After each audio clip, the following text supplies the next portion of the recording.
There are two kinds of family debts: the ones you owe, and the ones forced onto your ledger while you are looking the other way. Most people learn the difference the hard way. I learned it on a Tuesday morning in a sterile probate office in Marin County. My name is Andrea Bailey. I am 28 years old, and I work as a rare book conservator in San Francisco. I spend my days repairing torn pages and fixing bindings that other people have ruined. I am used to preserving things that have been neglected, but nothing could have prepared me to fix the ruin sitting across the polished mahogany table from me. My mother Patricia set her brand new $6,000 woven leather bag on the floor. She crossed her legs. She looked at the estate lawyer and said it with a perfectly straight face. She said the estate has been depleted to cover urgent family liabilities. My grandfather William had left behind $4.5 million. He had been dead for exactly 3 months. Now my mother was sitting in a high-backed leather chair, calmly explaining that my half of the inheritance was gone.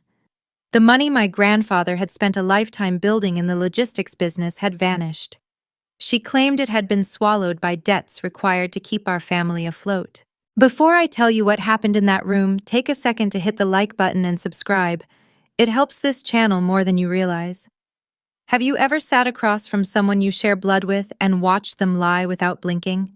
Tell me what city you are watching from and what time it is right now in the comments. I read every single one. Let us go back to that mahogany table. The lawyer was a tired man named Robert. He looked like he wanted to be anywhere else. He just nodded and shuffled his papers. He murmured something about probate code and creditor priority. He did not look at me.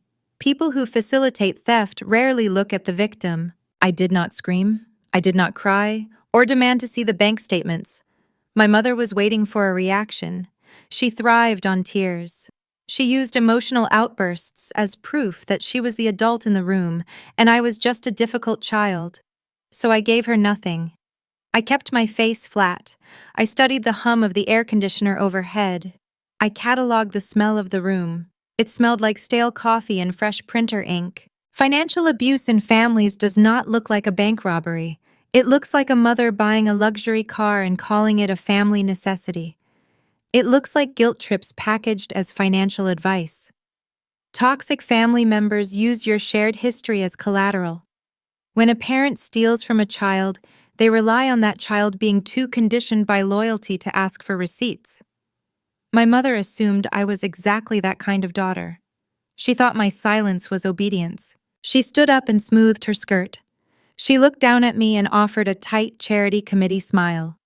She told me that family takes care of family, and that Grandpa would have wanted us to clear the slate. She picked up her expensive bag. It was a bag bought with the ghost of my grandfather. I nodded once. I let her walk out of that office believing she had won. She had no idea that I already knew about the secret loans she was hiding.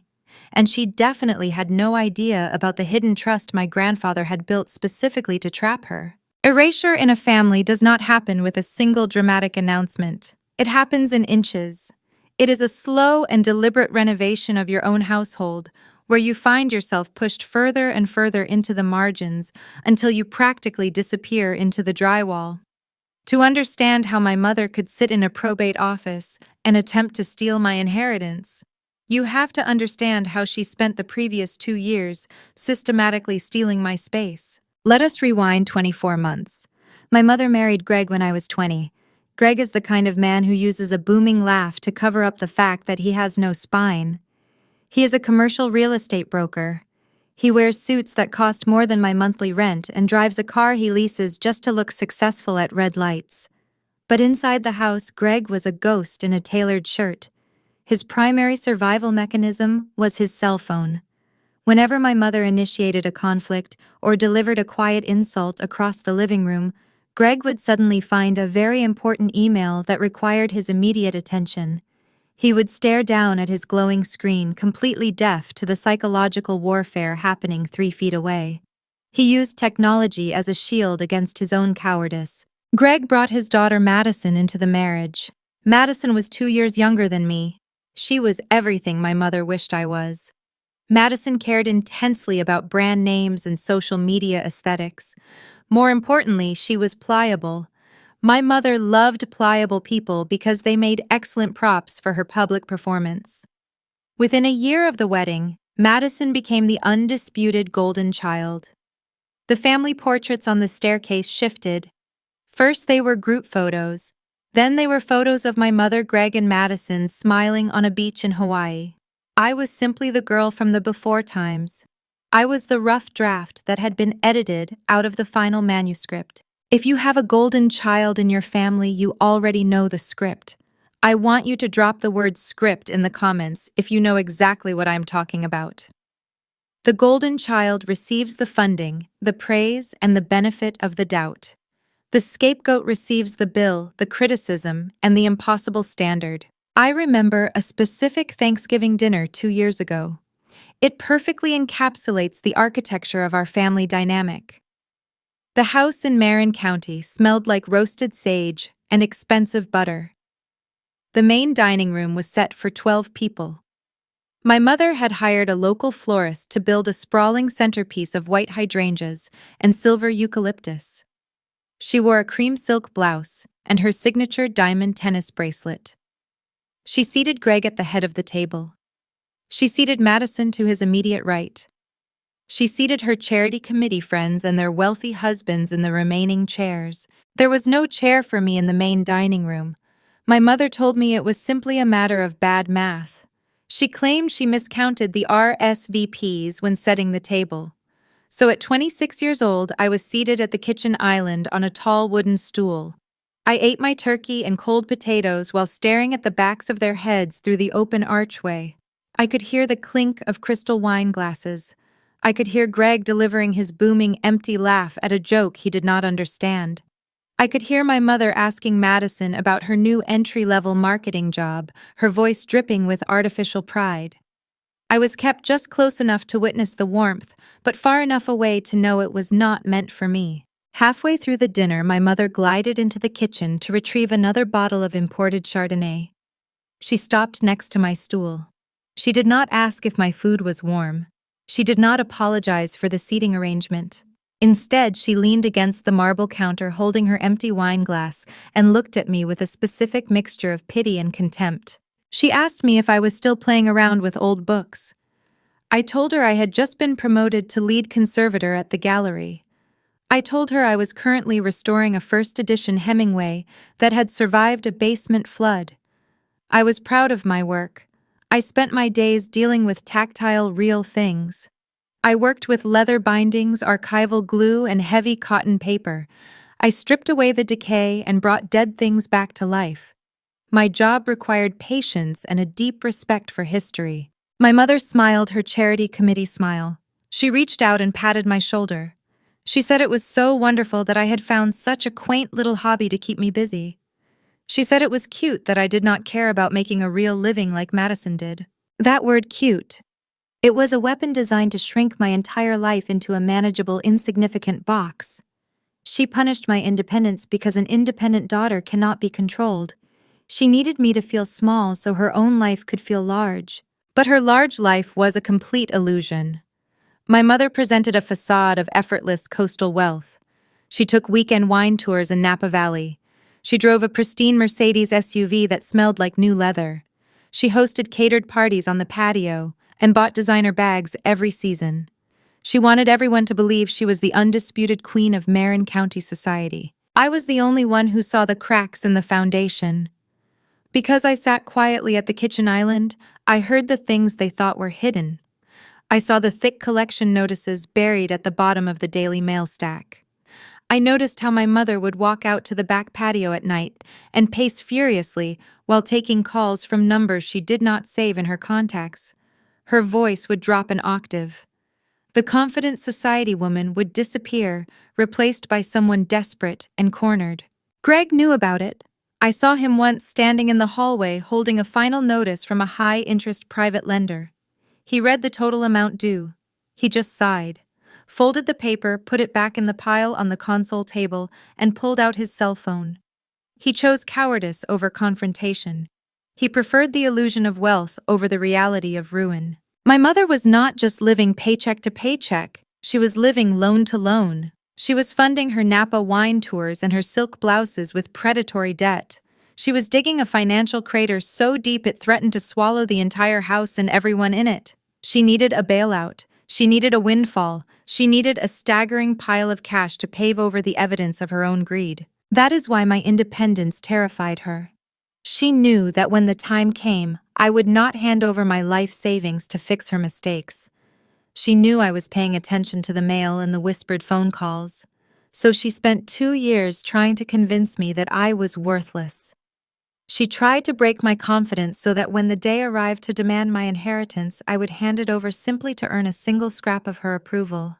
When you grow up with a parent who treats your existence as a burden, you learn to read the weather of the room before you enter it. You learn to walk softly. You learn to speak only when spoken to, and even then you weigh every syllable. I had spent 26 years perfecting the art of being invisible. I thought my invisibility was a shield. I thought that if I did not ask for anything, she could not take anything from me. But predatory debt does not care about your boundaries. It does not care that you sit at the kitchen island. The lenders my mother was dealing with did not want apologies. They wanted cash, and my mother was rapidly running out of places to hide her empty ledgers. The tension in that house was not built on screaming matches or thrown plates. It was built on the silent, agonizing wait for the other shoe to drop. It was the tension of a dam cracking under the weight of a hidden reservoir. I did what I always did. I drove home to my apartment in San Francisco that night. I focused on my conservation work. I swallowed the insults and kept my physical distance to keep the peace. I let her believe she had successfully reduced me to a shadow. I thought if I stayed out of her way, her eventual financial collapse would not touch my quiet life. I was wrong. Toxic people do not contain their destruction. They drag everyone nearby into the blast radius. My mother had already decided that my future was the collateral for her present. She had already mentally spent the money she assumed my grandfather would leave behind. And the only person who recognized the sheer scale of her plan was the one man who had the power to stop it. He was a man who smelled like pipe tobacco and saw the world exactly as it was. He saw the rot behind her California smile. He knew the bridge was going to collapse, so he started building a detour. My grandfather was a man constructed of hard angles and quiet observations. While my mother spent her life chasing the appearance of wealth, William Bailey possessed the actual thing. He smelled like cherry pipe tobacco peppermint and the heavy cotton paper of old ledger books. He was the only person in my family who looked at me and actually saw a human being. Everyone else looked at me and saw an obstacle. William built a regional shipping empire starting with a single loading dock in Oakland. The logistics business is the science of moving cargo from point A to point B without losing assets along the way. It requires a mind that can spot a weak link in a supply chain from a mile out. My grandfather spent 40 years identifying liabilities. He knew exactly what my mother was. She was a bad investment that drained resources and produced nothing of value. He viewed her greed with the cold calculation of an auditor finding a discrepancy in a spreadsheet. A year before he died, I visited him at his home in Carmel by the sea. The house was a beautiful mid-century structure perched on a cliff above the Pacific Ocean. The salt hung heavy in the air, and the fog rolled thick through the Monterey cypress trees. I sat with him on the wraparound wooden porch. He rested in his rocking chair with a woven wool blanket draped over his knees. His hands were weathered and marked by age spots, telling the story of a lifetime of actual physical labor. He did not ask me about my mother. He never wasted breath asking questions when he already knew the answers. I told him about my work at the gallery. I detailed the meticulous process of resewing a damaged spine on a 19th century novel. He listened the way a student listens to a professor. He respected labor, and he respected patience. He watched the gray ocean waves crash against the rocks for a long time. Then he spoke. He did not deliver a grand sentimental speech. Men like William do not waste syllables. He tapped his pipe against the wooden railing. He looked at me with eyes that had not lost an ounce of their sharpness. He told me a crumbling foundation eventually takes the house down. He told me to build my own. It was an instruction and a warning. He was telling me that the social structure my mother had engineered was condemned. He saw the rotting beams hidden behind her silk blouses and country club memberships. He understood that staying in her orbit meant getting crushed when the roof inevitably caved in. He was giving me permission to walk away from the wreckage before the structural failure occurred. I absorbed the words and let them settle into my bones. 6 months later, his heart began to fail. The physical decline was slow. It was the specific kind of decline that gives scavengers plenty of time to circle the property. The moment the hospice nurses were hired, my mother relocated to Carmel. She packed her designer luggage and moved into the downstairs guest bedroom. She narrated her arrival to anyone who would listen. She called herself the dutiful daughter, putting her vibrant life on hold to care for her dying father. It was a spectacular performance. It was also a lie. She hovered around his bedroom like an investor waiting for a fiscal quarter to close. She monitored his breathing the way a broker monitors a ticker tape. She was not there to offer comfort. She was there to protect her pending transaction. She intercepted his mail before the nurses could bring it inside. She questioned his doctors about his lucidity. She brought the estate lawyer over twice, claiming it was for standard paperwork updates. William allowed it. He lay in his bed with shallow breath and let her play her game. He watched her mentally measure the curtains and calculate the square footage while he was still occupying the room. I drove down the coast every weekend. I brought classic novels to read to him. I ignored my mother pacing in the hallway with her cell phone glued to her ear. I sat by his bed and read chapters of Steinbeck in London. Sometimes he was asleep. Sometimes he just listened with his eyes closed. In those final weeks, the house felt divided into two separate realities. Inside his room, there was quiet dignity. Out in the hallway, there was desperate arithmetic. My mother was spending the inheritance before his pulse had even stopped. William died on a Thursday in late October. The funeral was held 4 days later at a historic cemetery overlooking the bay. This is the exact moment where the stark contrast between authentic grief and performative mourning becomes glaringly obvious. My mother wore a tailored black dress that looked fresh off a runway. She stood at the front row near the mahogany casket. When the pastor began speaking, she produced tears with the precision of a trained stage actor. She leaned heavily against Greg. She dabbed her eyes with a lace handkerchief, making sure the society friends in the middle rows could see her trembling shoulders. She cried loudly enough to ensure the spotlight remained fixed firmly on her suffering. I sat 3 rows back near the edge of the folding chairs. I wore a simple dark coat. I kept my face neutral and my posture straight. I did not shed a single tear in front of that crowd. Grief is a private country, and I refused to let my mother stamp her passport there. I held on to the memory of the wooden porch, the smell of cherry pipe tobacco, and the instruction he gave me. After the graveside service, the attendees returned to the Carmel house for the reception. The caterers had arranged sterile platters of cold cuts and fruit on the dining table. The house hummed with superficial condolences. I stood in the corner of the living room holding a cup of black coffee. I watched the machinery of my family operate. My mother stood in the kitchen receiving hugs and accepting sympathetic whispers. She looked oddly energized. The waiting period was over. The payout was supposedly imminent. Then I saw Greg. My stepfather had drifted away from the gathered crowd. He stood near the large bay windows overlooking the ocean. He held his phone in his hand, but he was not avoiding conflict this time. He was using a digital measuring application. I watched him pan the camera lens across the original oak floors, mapping the dimensions of the living room. He moved toward the fireplace, calculating the width of the stone mantel. He was taking measurements for a remodeling project. My grandfather had been buried less than 3 hours ago. Greg was already pricing out the demolition. The audacity hit me like a physical blow. They were not even waiting for the dust to settle on the grave. Their hunger was palpable and reckless. Seeing Greg calculate the square footage of a dead man's home made one thing crystal clear. They were not just eager for a windfall, they were desperate for it. A comfortable person waits for the probate process to conclude respectfully. A cornered person measures the floorboards while the funeral flowers are still wilting.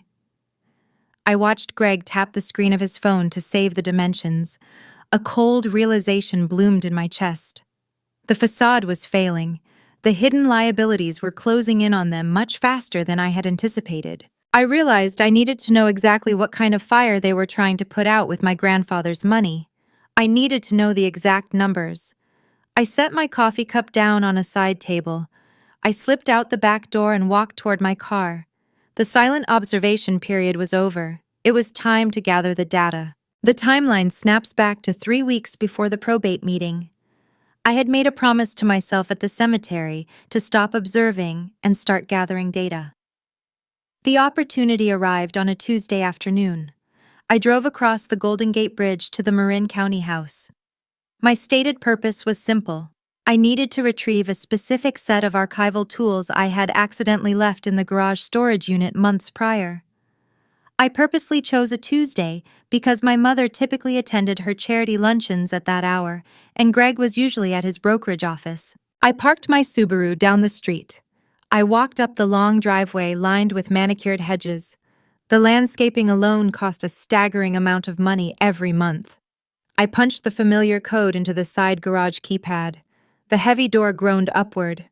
I stepped inside. The house was unnervingly quiet. I found my toolbox on a metal shelving unit. As I turned to leave, I realized I needed a glass of water.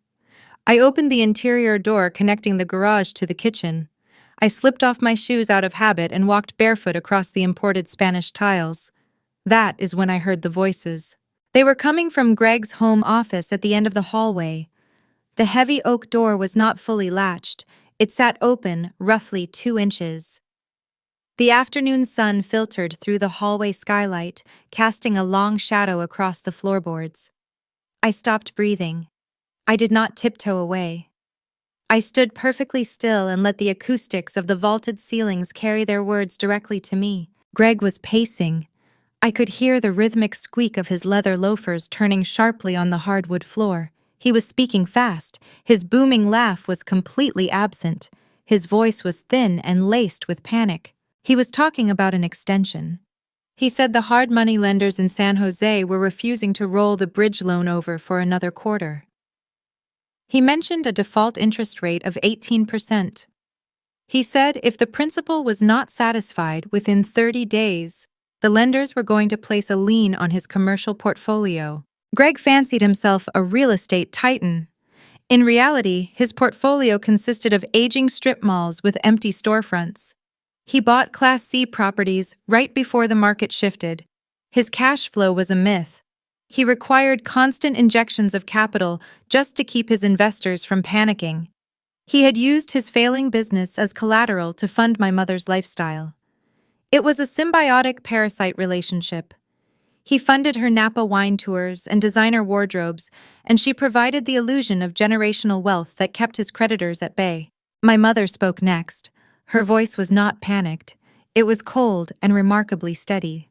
The sound of ice clinking against crystal echoed through the cracked door.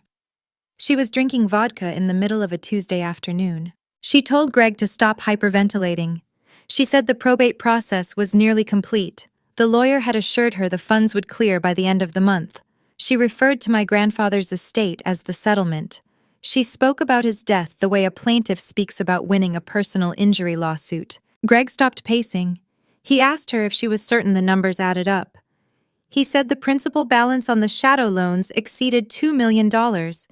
He pointed out that William's estate was worth $4.5 million. He reminded her that she was only legally entitled to half. This was the moment the floor vanished beneath me. I waited for my mother to offer a mathematical solution. I waited for her to explain how she planned to negotiate the debt down. Instead, she laughed. It was a dry, hollow sound. She told Greg that math only applies to people who play by the rules. She said Andrea does not care about money. She fixes old paper for a living. She sits in her quiet little apartment and reads books. I will simply tell her the estate was depleted by taxes and end-of-life medical care. I will have the lawyer draft a waiver. She will sign it because she never fights back. She is too weak to demand an audit. I stood in the hallway listening to my own mother sketch out the blueprint of my financial ruin. She was not just careless with her credit cards, she was a predator. She had built a shadow economy of high-interest loans leveraged entirely against the expectation of a dead man's wealth. She gambled the windfall years before my grandfather took his last breath. When you hear someone you share blood with summarize your worth as an obstacle to be manipulated, your brain does strange things. My heart rate did not spike. My hands did not tremble. I experienced a profound clinical detachment. I felt like a conservator examining a document riddled with black mold. The damage is extensive. The decay is terminal. The only option is to isolate the rot before it spreads to the healthy pages. She intended to use my rightful half of the inheritance to pave over a crater of her own negligence. Greg knew about the theft. He enabled it to protect his own comfort.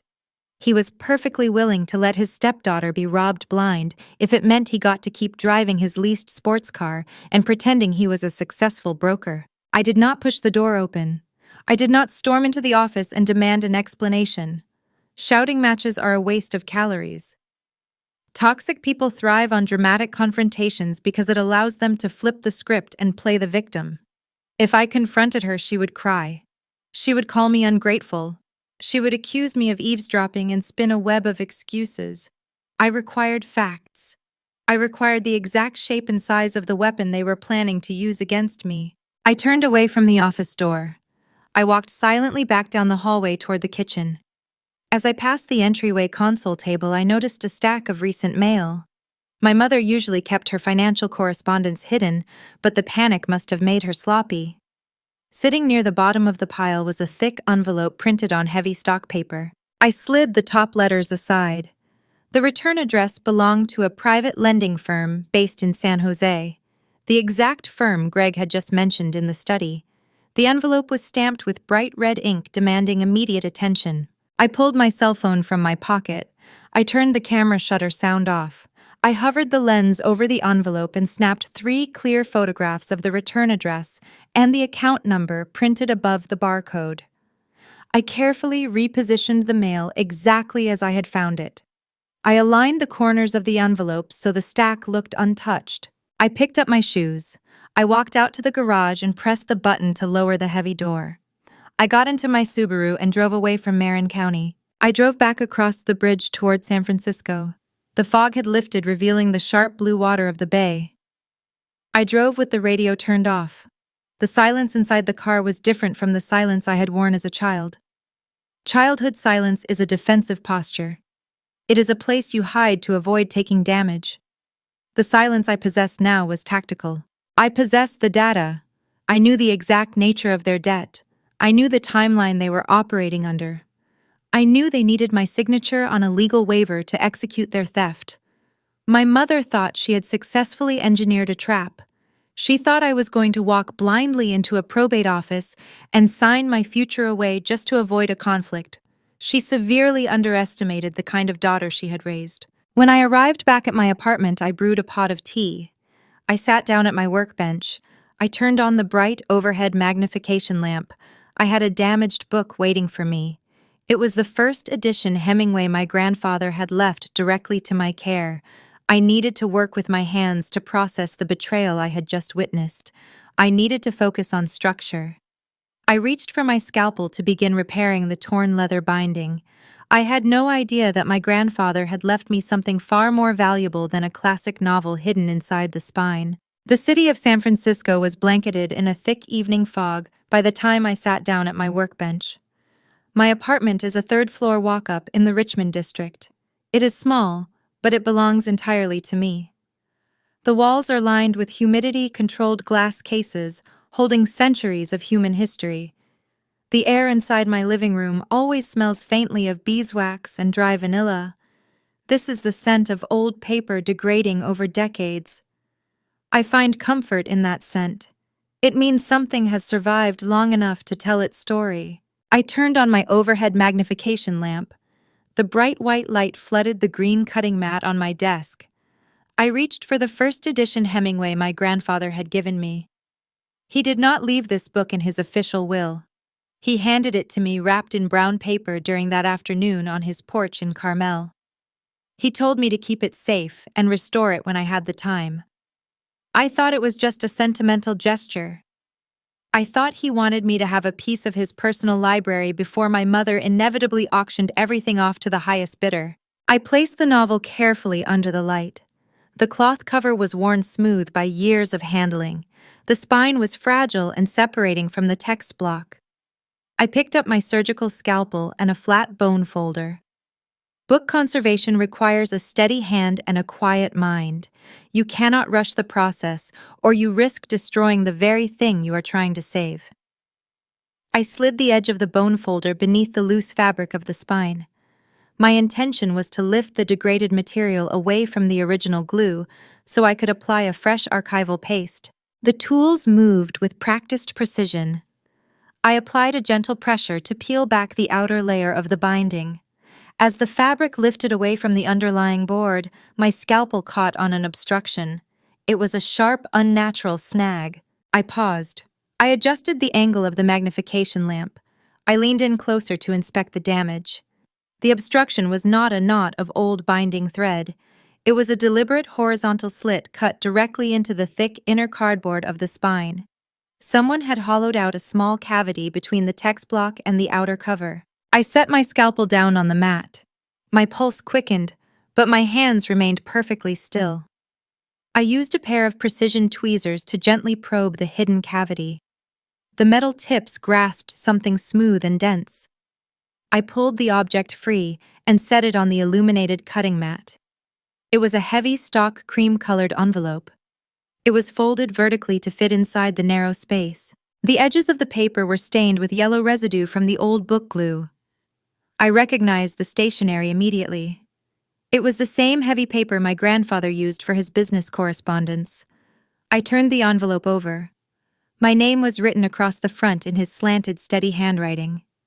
A ghost had just handed me a letter. I sat back in my chair. The foghorns from the Golden Gate Bridge echoed through my open window. I stared at the envelope for a very long time.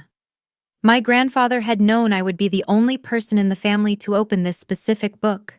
He knew my mother would never bother to look inside a dusty novel. He knew Greg only read financial blogs on his cell phone. William Bailey understood the habits of the people around him, and he used those habits to construct a hidden path meant only for me. I broke the wax seal with my thumbnail. I unfolded the thick paper. The letter inside was brief. William did not waste ink on emotional goodbyes. He did not write poetry about how much he loved me. He wrote with the surgical precision of a man executing a final high-stakes business strategy. The note contained 4 sentences. Andrea, I know what Patricia has been doing, and I know she will try to liquidate the estate to cover her tracks. I have secured your foundation. Find Elias Thorne at his office in the financial district. He has the real structure, so let her think she won. It was signed simply with the word Grandpa. Below his signature was a phone number and an address on Montgomery Street. I read the words again. I traced the shape of the ink with my fingertips. The message was devastatingly clear. He had watched my mother build her shadow economy of high-interest loans. He had seen the collection notices and understood the danger long before I stood in that hallway eavesdropping on Greg. He knew my mother intended to use my inheritance to bail herself out of ruin. He did not just leave me a warning. He reached from beyond the grave to hand me a loaded legal weapon. This is the moment the narrative of my life fractured and realigned. For 26 years, I had operated under the assumption that my survival depended on staying quiet and staying out of the way. I thought endurance was my only defense against my mother and her escalating greed. I had conditioned myself to accept the role of the passive victim sitting at the kitchen island, while the adults made decisions in the dining room. But my grandfather refused to let me remain a victim. He used his last months on Earth to build a fortress I did not even know I needed. He named a man named Elias Thorne as the gatekeeper. Let her think she won. Those 6 words were a tactical command. My grandfather was instructing me to play along with the charade. He wanted me to maintain my stoic, compliant facade. He wanted my mother to feel comfortable in her arrogance, because comfortable people make fatal mistakes. She needed to believe her trap had successfully closed around me. I folded the letter along its original crease. I stood up from my workbench and walked across the living room to a large corkboard hanging near my front door. The board held fabric swatches and restoration schedules. I took a silver pushpin and drove it through the corner of the heavy cream paper. I pinned the letter at eye level. I stared at the name, Elias Thorne. I did not know who this man was. I did not know what kind of legal mechanism my grandfather had designed. But the fear that had been gripping my chest since I stood in the Marin County hallway evaporated. It was replaced by a cold, unbreakable resolve. The grief of losing the only person who truly saw me crystallized into something sharp and useful. My mother thought she was a master architect, manipulating our family dynamic to secure her payday.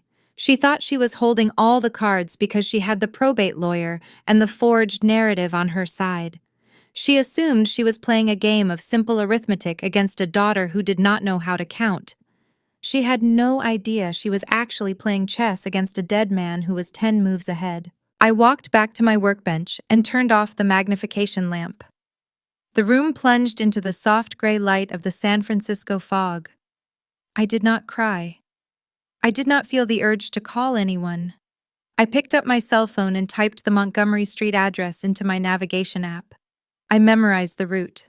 The conflict was no longer a matter of waiting for my mother to steal from me.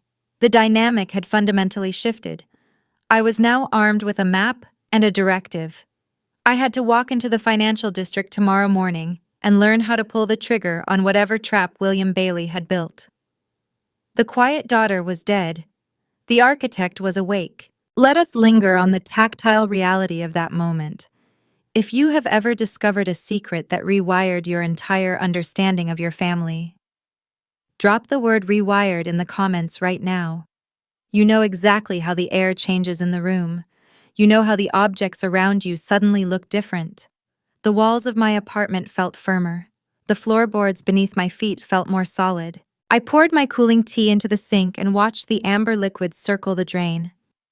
I thought about Greg standing in the Carmel house measuring the living room for his vanity renovations. I thought about my mother drinking daytime vodka and laughing at the idea that I would ever fight back. They were so confident in their cruelty. They had built an entire lifestyle on the premise that I would always fold under pressure. They confused a lack of aggression with a lack of strength. There is a profound difference between the two. Water does not look aggressive when it sits in a glass, but it can carve through solid rock over time.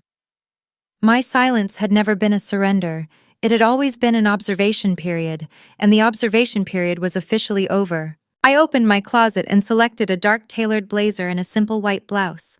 I hung them on the doorframe for the morning. I needed to look like a woman who meant business when I walked into the office of Elias Thorne. I needed to prove to this unknown gatekeeper that William Bailey had not made a mistake in trusting me. I lay in bed that night listening to the distant sounds of city traffic. My mind was a calm, calculating machine. I traced the sequence of events that brought me here: the seating chart at Thanksgiving, the belittling comments about my career, the predatory loans, the empty estate. It all formed a perfect, unbroken chain of cause and effect. My mother had engineered her own downfall by underestimating the two quietest people in her life. Tomorrow I would step into a high-rise office and receive the keys to her destruction. I closed my eyes and slept better than I had in years. The storm was coming, but for the first time in my life, I was not the one standing in the rain. I was the one holding the lightning. The financial district of San Francisco operates on two distinct frequencies. There is the loud money characterized by glass skyscrapers and tech executives wearing casual sneakers while speaking too loudly into their phones. Then there is the quiet money. Quiet money lives in the older stone buildings with brass plaques and heavy oak doors. It does not need to shout because it owns the ground the skyscrapers are built on. I arrived at Montgomery Street just before 9 in the morning. The fog was still burning off the pavement. I wore my dark tailored blazer and walked into a lobby lined with green marble. I found the directory and rode the wood-paneled elevator to the 14th floor. Elias Thorne did not have a receptionist. His office door simply bore his name in faded gold lettering. I turned the brass knob and stepped into a room that smelled like lemon oil and ancient paper. The walls were lined floor to ceiling with leather-bound legal statutes. There were no abstract paintings or modern glass desks. The space signaled decades of ironclad competence. Thorne sat behind a sprawling mahogany desk. He was a man in his early 60s with silver hair and eyes that looked like cracked flint. He wore a charcoal wool suit that fit perfectly. He did not smile when I entered. He simply stood up and gestured to one of the leather wingback chairs positioned across from him. I sat down. I reached into my bag and produced the cream-colored envelope I had extracted from the Hemingway novel. I placed it on the desk and slid it toward him. Thorne picked up the letter. He read it once. He folded it carefully and placed it inside a desk drawer. He looked at me and nodded. He told me he had been waiting for me to find that envelope for 18 months. He did not offer condolences for my grandfather. He did not ask how I was coping. Men like Elias Thorne understand that grief is a private matter, and business requires a clear head. He opened a thick leather portfolio on his desk. He began to explain the architecture of the trap my grandfather had built. 18 months prior to his death, my grandfather had retained Thorne to restructure his entire financial footprint. William had suspected that my mother was swimming in predatory debt. He hired a private investigator to confirm it. The investigator discovered the hard money lenders and the bridge loans Greg had leveraged against their lifestyle. William knew that the moment he passed away, my mother would attempt to absorb his entire legacy to satisfy her hidden creditors. So, William engineered a ghost ship. Thorne slid a single sheet of paper across the desk. It was a summary of the estate currently sitting in the Marin County probate court. The estate my mother believed she was draining. Thorne explained that this primary estate was nothing more than a decoy. It was a hollow shell designed to look exactly like a wealthy man's final holdings. It contained the Carmel property deed and a checking account holding exactly $14,000. That amount was just enough to cover immediate property taxes and keep the illusion alive for the probate attorneys. My mother and Greg thought they were circling a payout of $4.5 million. They were actually fighting over loose change. I looked at Thorne. I asked him where the real money was located. He turned the page in his portfolio. He introduced me to the real structure. The actual liquid wealth had been quietly moved into a dormant, irrevocable trust. This trust sat completely off the grid. It was legally walled off from the primary probate proceedings. My mother had no idea it existed. The probate lawyer she hired in Marin County had no idea it existed. Thorne was the sole gatekeeper, but a hidden trust was only half of the strategy. The true genius of my grandfather lay in the mechanism he built to protect it. Thorne tapped a specific paragraph near the bottom of the trust document. He called it the contingency clause. It was a legal trigger designed to test my mother's greed and punish her for it. The clause was explicitly clear. If Patricia Bailey submitted any formal legal request to redirect the primary estate funds toward personal creditor liabilities, she would officially breach her fiduciary duty as an heir. The law requires heirs to act in good faith. Attempting to use inherited assets to pay off hidden gambling or predatory loan debts before the estate clears is a violation of that faith. Thorne leaned forward. He explained the exact sequence of events that would follow. The moment my mother presented a document to the probate court requesting the estate funds be released to her private lenders, the contingency clause would awaken. The trigger would fire. The dormant trust would instantly and irrevocably bypass her. The entire $4.5 million would transfer exclusively to me as the sole beneficiary.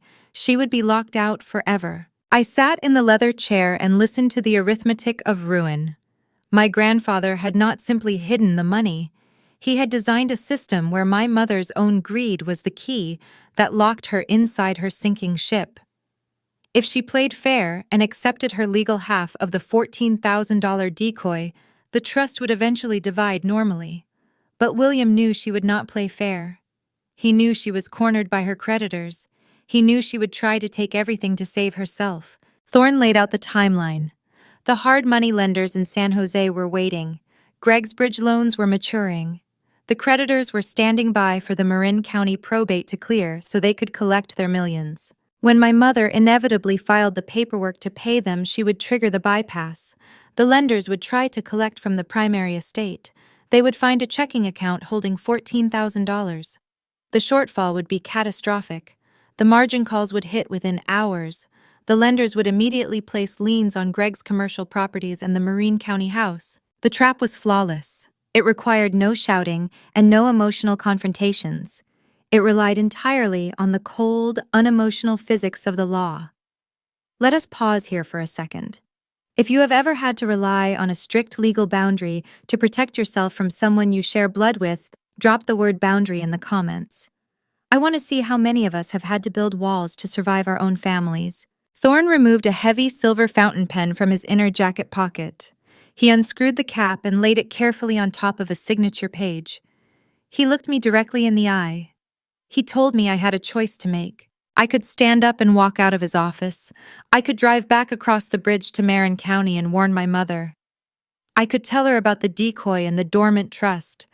If I warned her, she would not file the paperwork with her creditors. The contingency clause would not fire.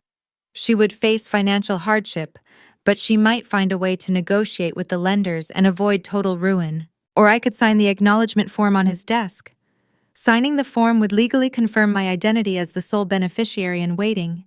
It would arm the trap. Once my signature was on the paper, there would be no turning back. The mechanism would be set to fire the moment my mother made her move. Thorne sat back in his chair. He did not pressure me. He offered me the silence I needed to make the most important decision of my life. I looked at the silver pen. I thought about the 2 years I spent shrinking myself to keep the peace. I thought about my mother drinking daytime vodka and laughing at my expense. I thought about Greg measuring a dead man's living room before the funeral guests had even left the cemetery. They had chosen their path. They had dug their own financial grave and expected me to happily jump inside to cushion their fall. I picked up the silver pen. The metal was cool and heavy against my fingers. I did not feel a rush of vindictive joy. I did not feel malice.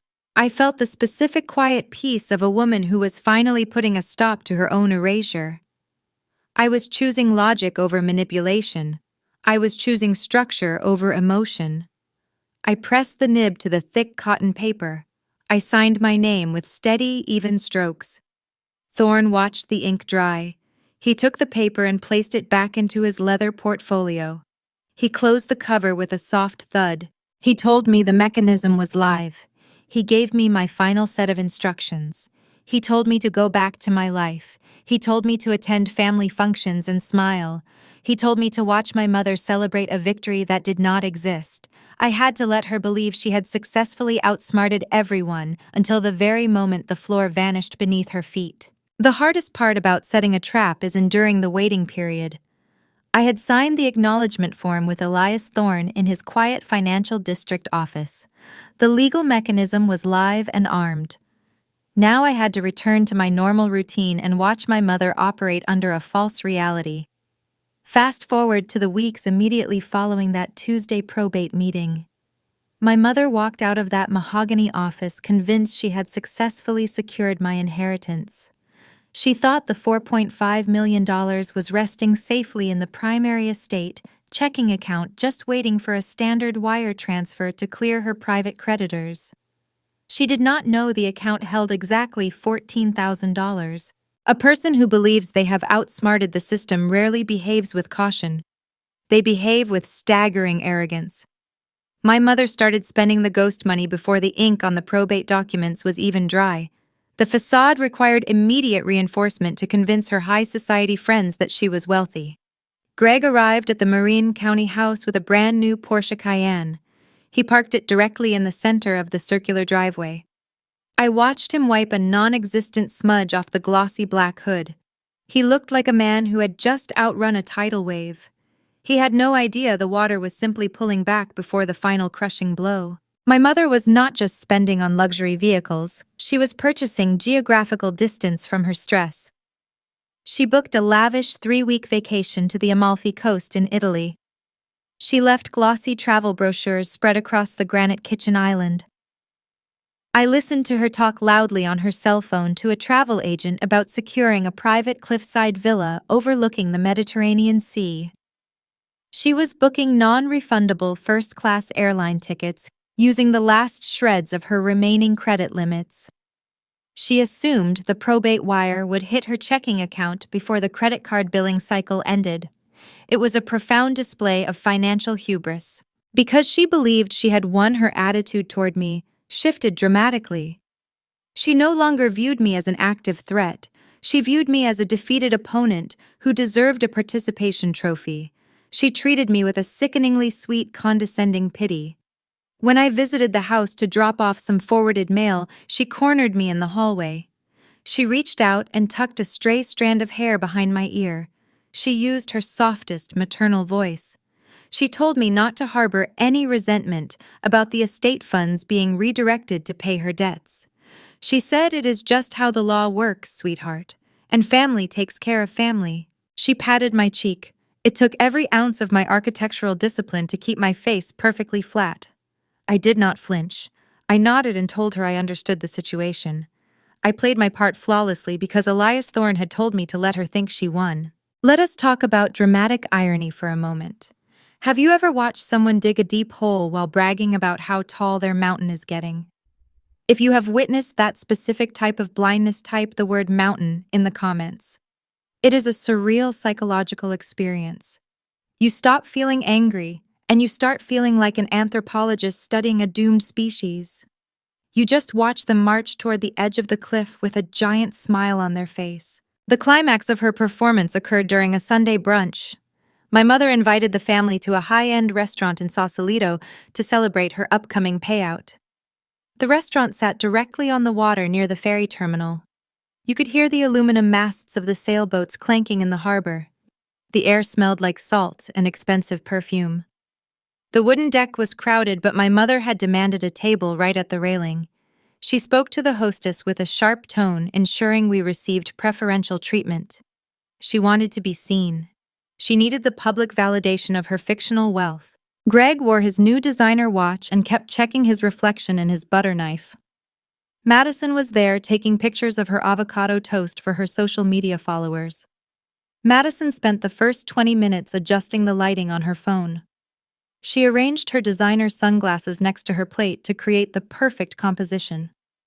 She had just moved into a luxury loft apartment in the city. My mother had co-signed the lease, promising the landlord that the upcoming trust fund distribution would easily cover the exorbitant rent. Madison was oblivious to the shadow economy operating beneath her feet. She was just happy to have a beautiful backdrop for her photos. My mother encouraged this behavior. She told Madison that people of our standing deserve the best things in life. It was a masterclass in inherited entitlement. I watched them interact and realized that Madison was going to fall just as hard as Greg and Patricia. She had built her entire identity on a financial foundation that was about to vaporize. The waiter poured expensive imported champagne into tall crystal flutes. My mother insisted we all order the highest-priced items on the menu. She ordered fresh oysters and imported caviar. She picked up her glass and tapped the side with a silver spoon to get our attention. She looked around the table with eyes shining with artificial triumph. She proposed a toast. She said we should all raise a glass to Grandpa William. She said his legacy was saving the day and securing our bright future. I picked up my glass of club soda. I did not drink the champagne. I clinked my glass against hers. I watched her take a long, satisfied sip. The tragicomedy of the moment was almost too heavy to hold. She was toasting to a legacy that was currently rewiring itself to destroy her. She was celebrating the very man who had engineered her ruin from the grave. She thought she was the cleverest person in the restaurant. She was actually a woman standing on the center of a rigged bridge, enthusiastically jumping up and down. I thought about Elias Thorne sitting in his quiet office surrounded by leather-bound books. I thought about my grandfather resting in his grave, having successfully anticipated every single arrogant move my mother was currently making. William knew she would not be able to resist a public victory lap. He knew she would toast to his memory while trying to steal his money. The level of predictability was staggering. My mother thought she was a complex, sophisticated strategist. In reality, she was a basic algorithm programmed by greed. The brunch continued for another hour. My mother ordered a second bottle of champagne. She started talking about the specific date the probate lawyer promised the funds would be released. She leaned across the table and mentioned the upcoming Thursday. She said the lawyer was submitting the final creditor satisfaction documents to the judge on Thursday afternoon. She said Friday morning the slate would be wiped clean and the bank accounts would be full. That was the timeline. Thursday afternoon. I realized she was giving me the exact moment the contingency clause would fire. Elias Thorne had told me the trigger was the formal submission of those specific legal documents. The submission of the creditor satisfaction paperwork was the point of no return. The judge would receive the filing. The court records would permanently reflect her attempt to misuse the inherited funds. Elias Thorne would receive the notification. By filing the paperwork to pay her private hard money lenders out of the estate, my mother would officially breach her fiduciary duty. The dormant trust holding the $4.5 million would sever all ties to Patricia Bailey. It would execute the bypass protocol. The money would lock itself away in an ironclad account with my name as the sole beneficiary. I looked at Greg laughing at a joke and Madison scrolling on her phone. I looked at my mother signaling the waiter for the check she planned to put on a dying credit card. They were enjoying their final days of borrowed gravity. They had no idea that on Thursday afternoon, the physics of their world would fundamentally change. I finished my club soda and placed the glass quietly on the table. The observation period was ending. The arithmetic was about to begin. Thursday evening arrived exactly on schedule. The venue my mother selected for her victory lap was an exclusive country club nestled at the base of Mount Tamalpais. She called the event a celebration of life. In reality, it was a coronation. The building featured vaulted cedar ceilings and massive floor-to-ceiling windows overlooking a manicured golf course. The air inside smelled of roasted tenderloin and expensive floral arrangements. A string quartet played classical music in the corner of the main dining room. The musicians wore black suits and played with a muted, careful precision that perfectly matched the atmosphere.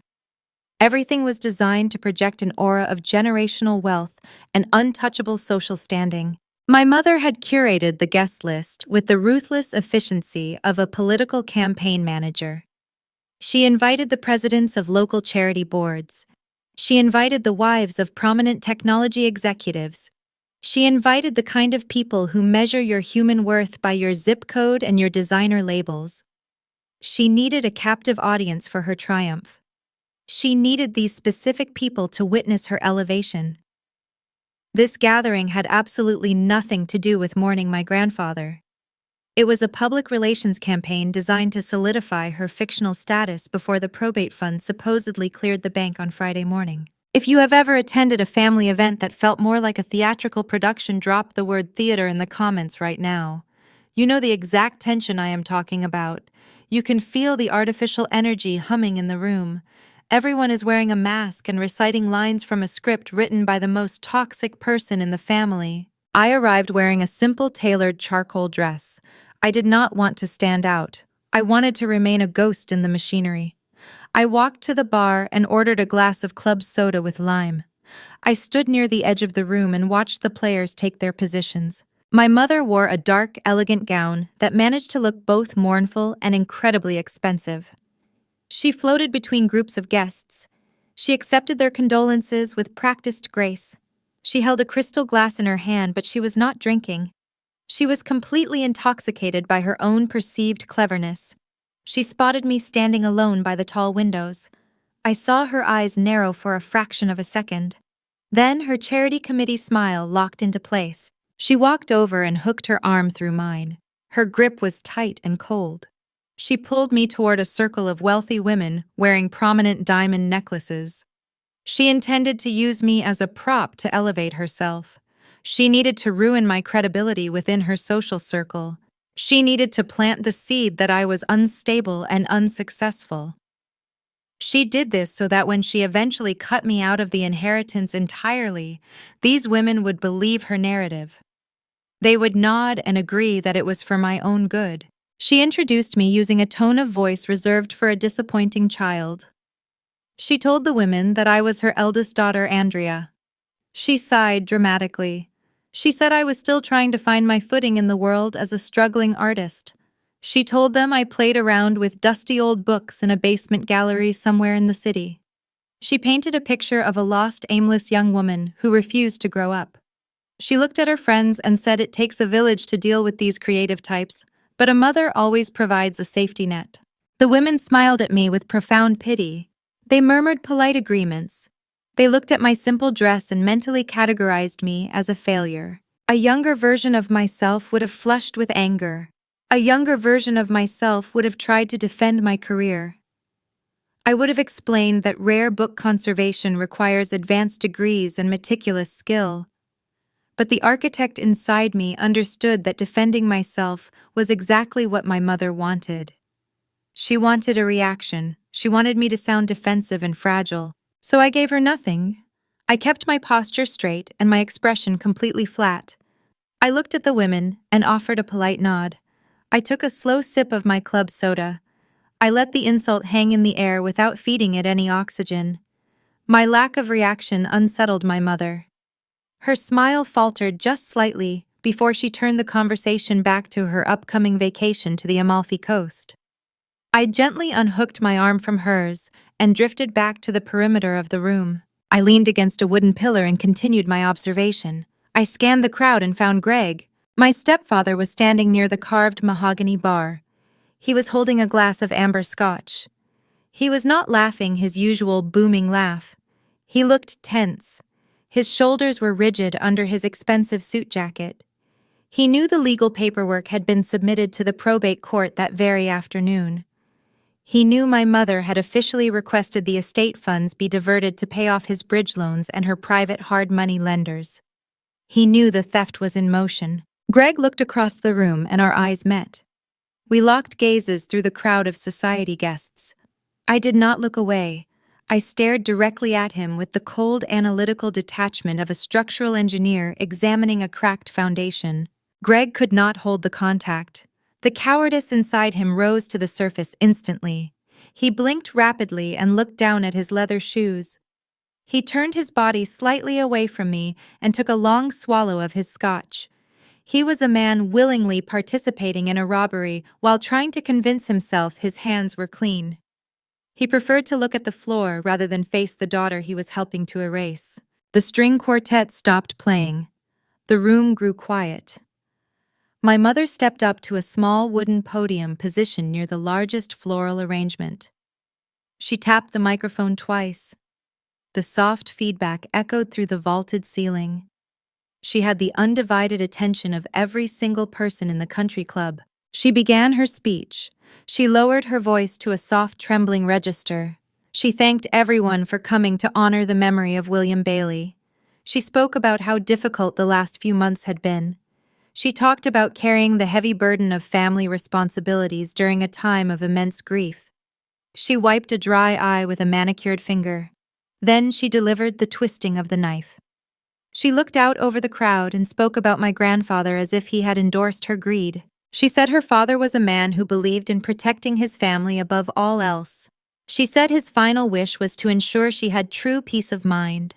She told the room that his generous inheritance was a profound blessing that clears the slate and allows our family to move forward into a bright new chapter. It was a masterclass in manipulation. She was standing in front of 200 people, publicly rebranding her theft as a noble gift. She was using a dead man's legacy to launder her own financial sins. The guests nodded in solemn agreement. They believed every single word. I stood in the back of the room and listened to the applause. I did not feel humiliated. I did not feel defeated. I felt the specific quiet thrill of knowing the exact dimensions of the trap she had just walked into. My mother stepped down from the podium to receive another round of embraces. She was radiant. She believed Thursday evening was the finish line. Right at that very second, my cell phone vibrated in the pocket of my dress. It was a single short pulse.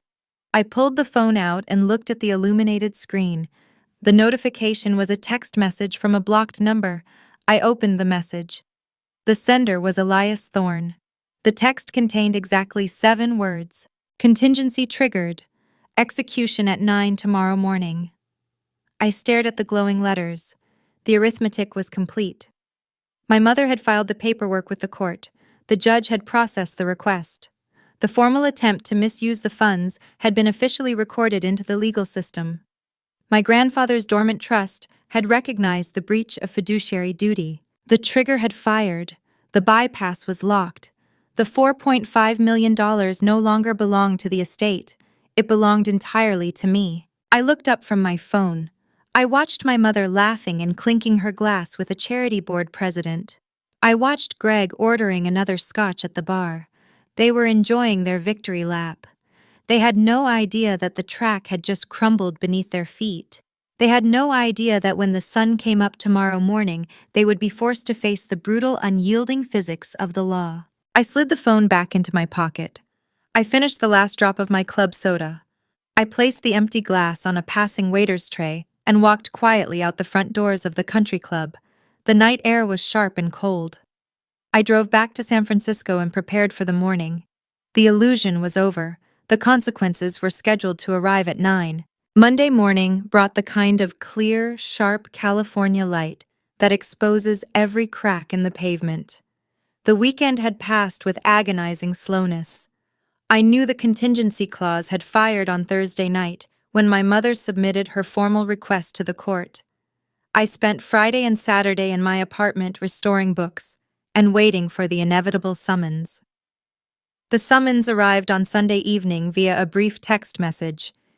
It was an instruction masquerading as a casual request. My mother told me to meet her at the estate lawyer's office at 10 o'clock sharp on Monday morning.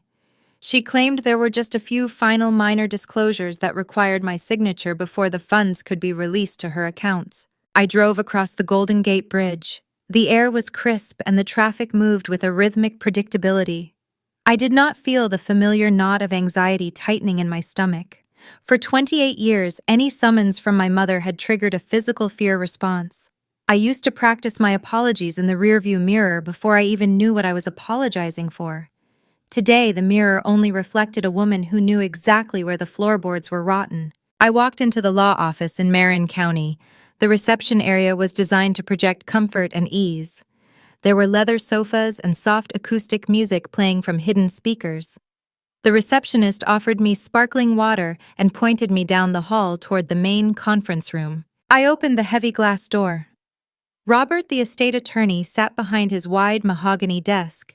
He looked tired. He was shuffling files and adjusting his reading glasses. My mother was standing near the large window overlooking the parking lot. She wore a tailored beige suit, and her posture was rigid. She projected an image of sleek professionalism, but the facade was showing hairline fractures. She was vibrating with a frantic, unseen frequency. Friday had come and gone without the probate wire transfer clearing her accounts. She assumed it was a simple bureaucratic delay. She assumed the bank needed one final piece of documentation to release the $4.5 million. The creditors in San Jose were waiting. Greg was likely sitting in his commercial real estate office staring at a negative ledger. The high-interest bridge loans were officially due. My mother was standing on a burning platform, and she believed my signature was the only hose connected to a water supply. She turned away from the window when I walked in. She offered a tight, strained smile. She did not ask how my weekend was. She did not offer me a seat. She moved straight to the desk and picked up a thick stack of stapled paper. This is the anatomy of a financial ambush. Toxic people love to use professional settings to enforce compliance. They bring you into a room with heavy furniture and a person wearing a suit. They use the inherent authority of a law office to make you feel small and uninformed. They apply time pressure. They frame the theft of your assets as a standard administrative task that must be completed immediately to avoid inconveniencing the professionals. They rely on your desire to be polite. My mother slid the thick stack of paper across the polished wood. The document came to rest directly in front of the empty chair. She placed a heavy silver pen on top of the pages. She looked at me and used her warm, cooperative voice. She told me to take a quick seat and sign off on the final minor disclosures. She said the bank was holding up the transfer over a technicality and my signature would push the paperwork through. She reached out and tapped the bottom line of the last page. She expected me to sit down, pick up the pen, and forfeit my future without reading a single paragraph. I stepped up to the desk. I did not sit down in the chair. I looked down at the document. The title printed at the top of the page was clear. It was a comprehensive waiver of beneficiary rights. It was a legally binding agreement stating that I recognized the depletion of the estate and formally absolved the executor of any ongoing fiduciary duty. Signing that paper would legally validate her lie. It would protect her from any future audits. It would legally state that I agreed my grandfather left behind nothing but debts. I did not reach for the silver pen. I reached into the pocket of my charcoal blazer. I pulled out my cell phone. I placed it face up on the polished wood desk right next to the fraudulent waiver. I aligned the edge of the phone parallel to the edge of the paper. It was a deliberate, measured physical action. I looked up from the desk.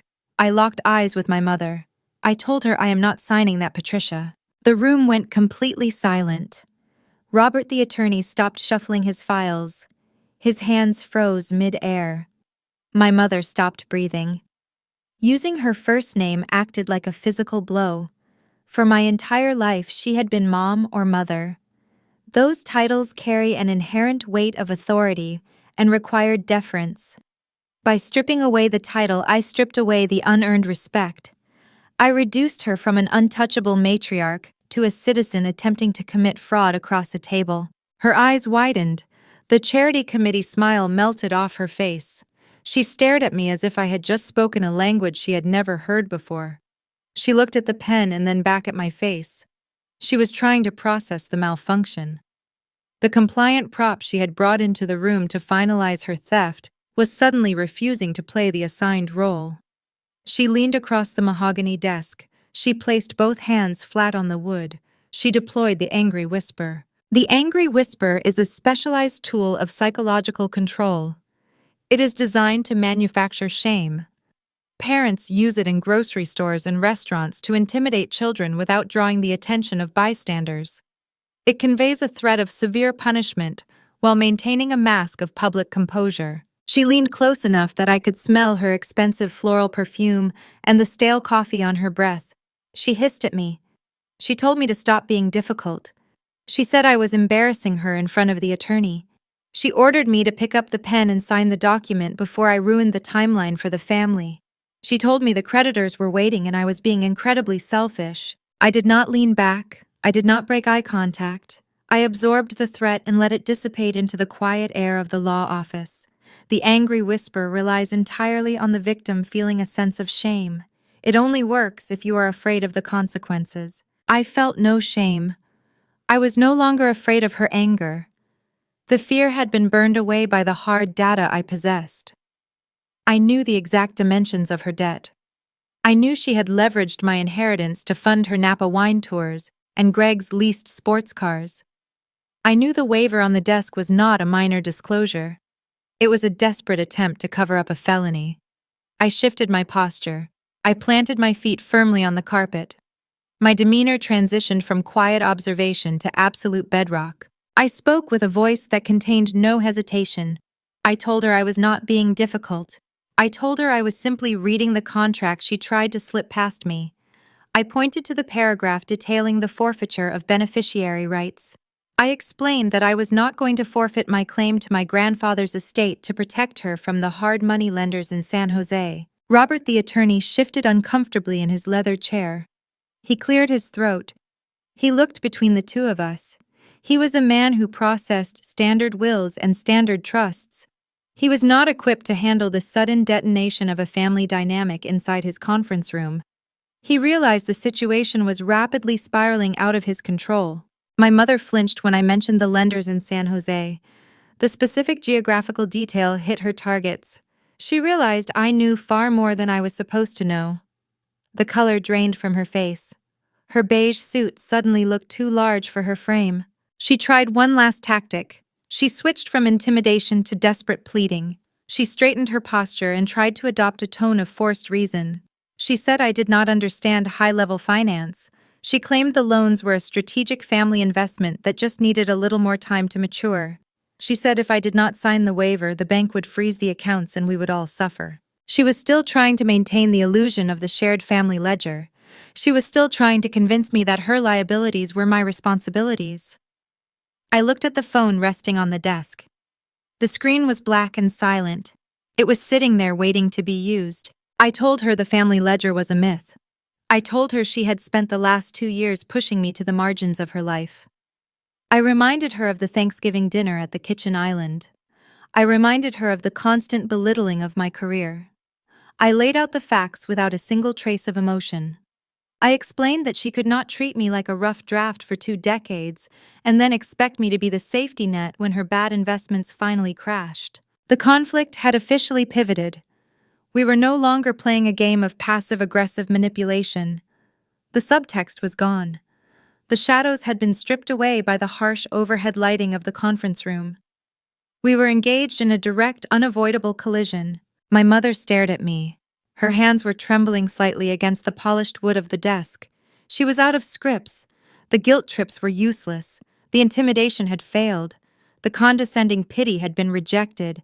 She was a predator who had finally realized her trap was empty and the prey was standing behind her holding the lock. The silence in the room stretched until it felt brittle enough to snap.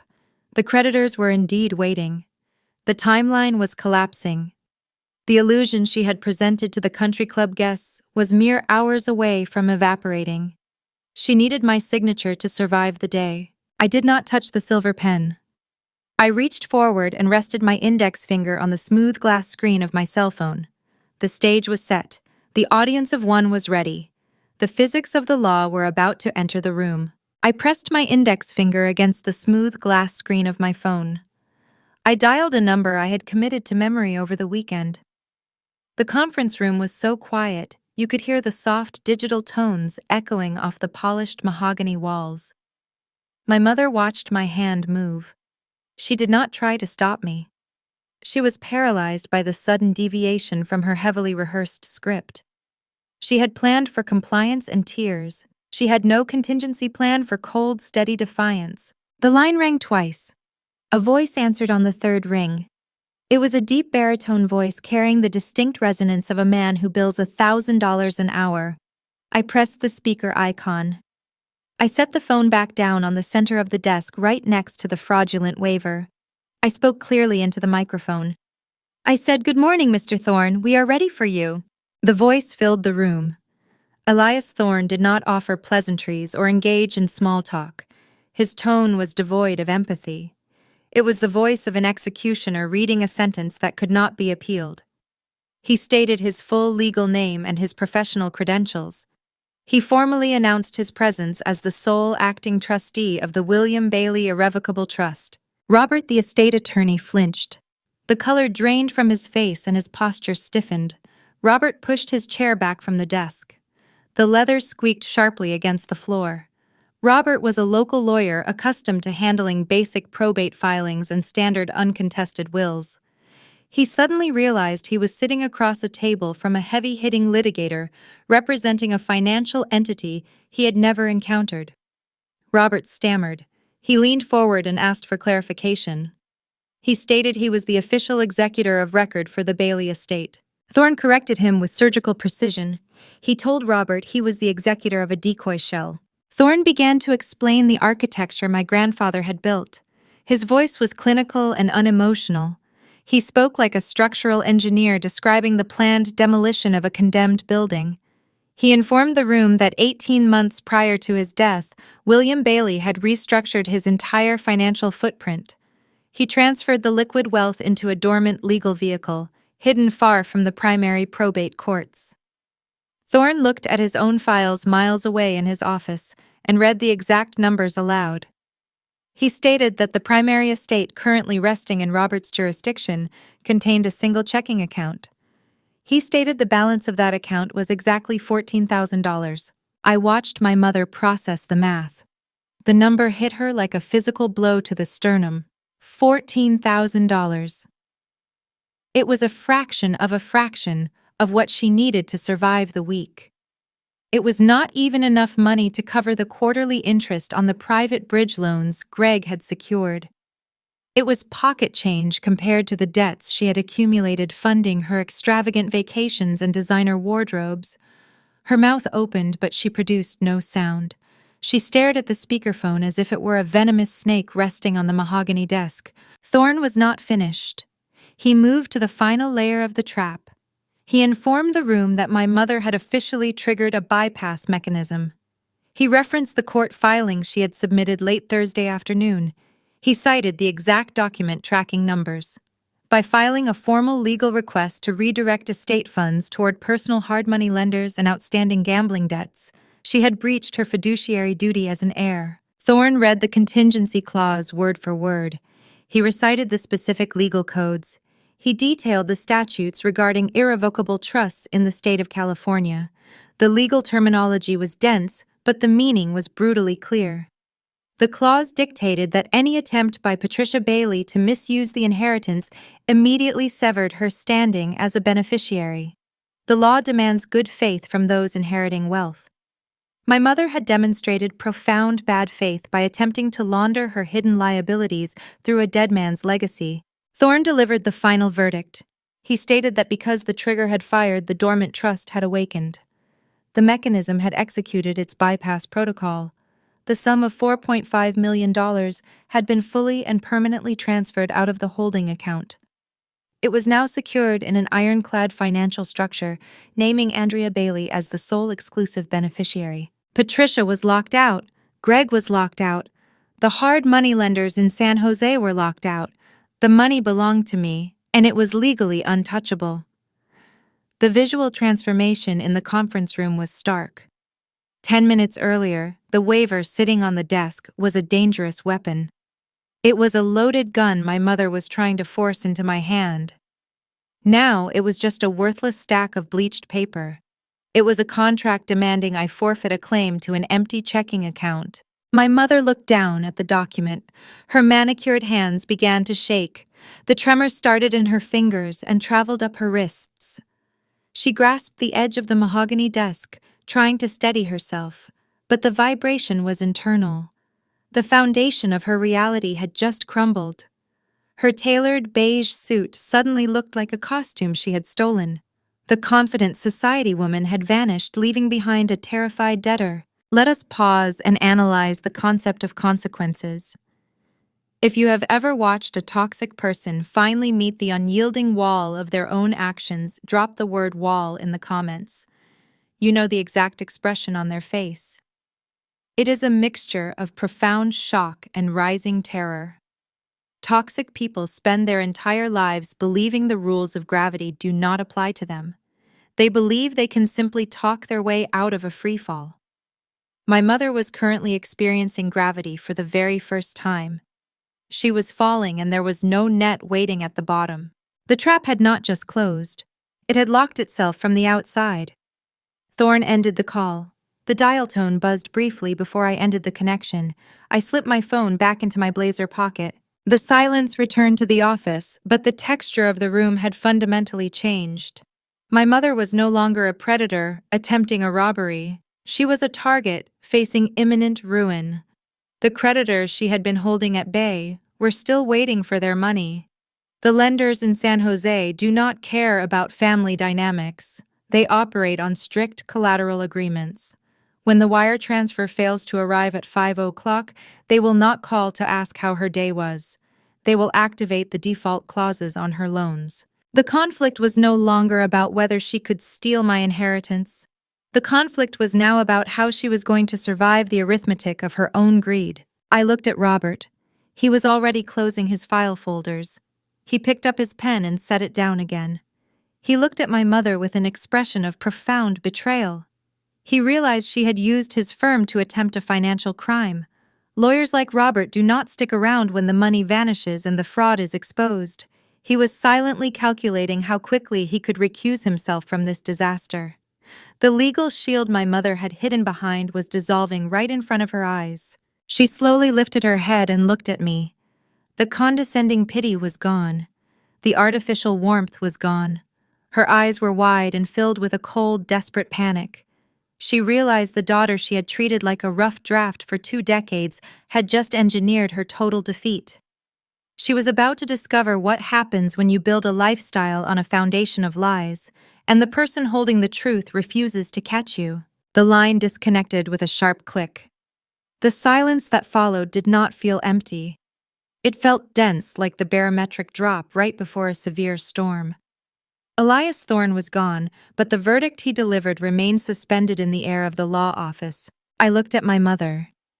The blood had drained from her face, leaving her skin the color of old parchment. She was staring at my cell phone resting on the mahogany desk.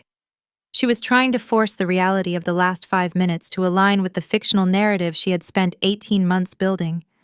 Those two things were never going to reconcile. Arithmetic is the most unforgiving force on earth. It does not care about your charity committee smile. It does not care about your designer wardrobe or the tone of your voice. It only cares about the ledger. And my mother's ledger was bleeding out on the table in front of us.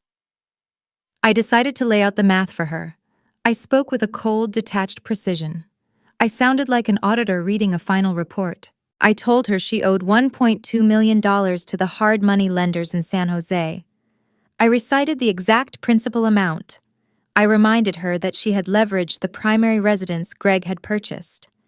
I explained that the lenders were operating under a strict 30-day bridge contract that expired this very week. My mother snapped out of her frozen state. Her self-preservation instincts finally kicked in, but they were misdirected. She slammed her hand flat against the polished wood of the desk. She pointed a trembling finger at my phone. She raised her voice to a shrill, panicked pitch. She claimed the phone call was a setup. She said Elias Thorne was an actor I had hired to scare her.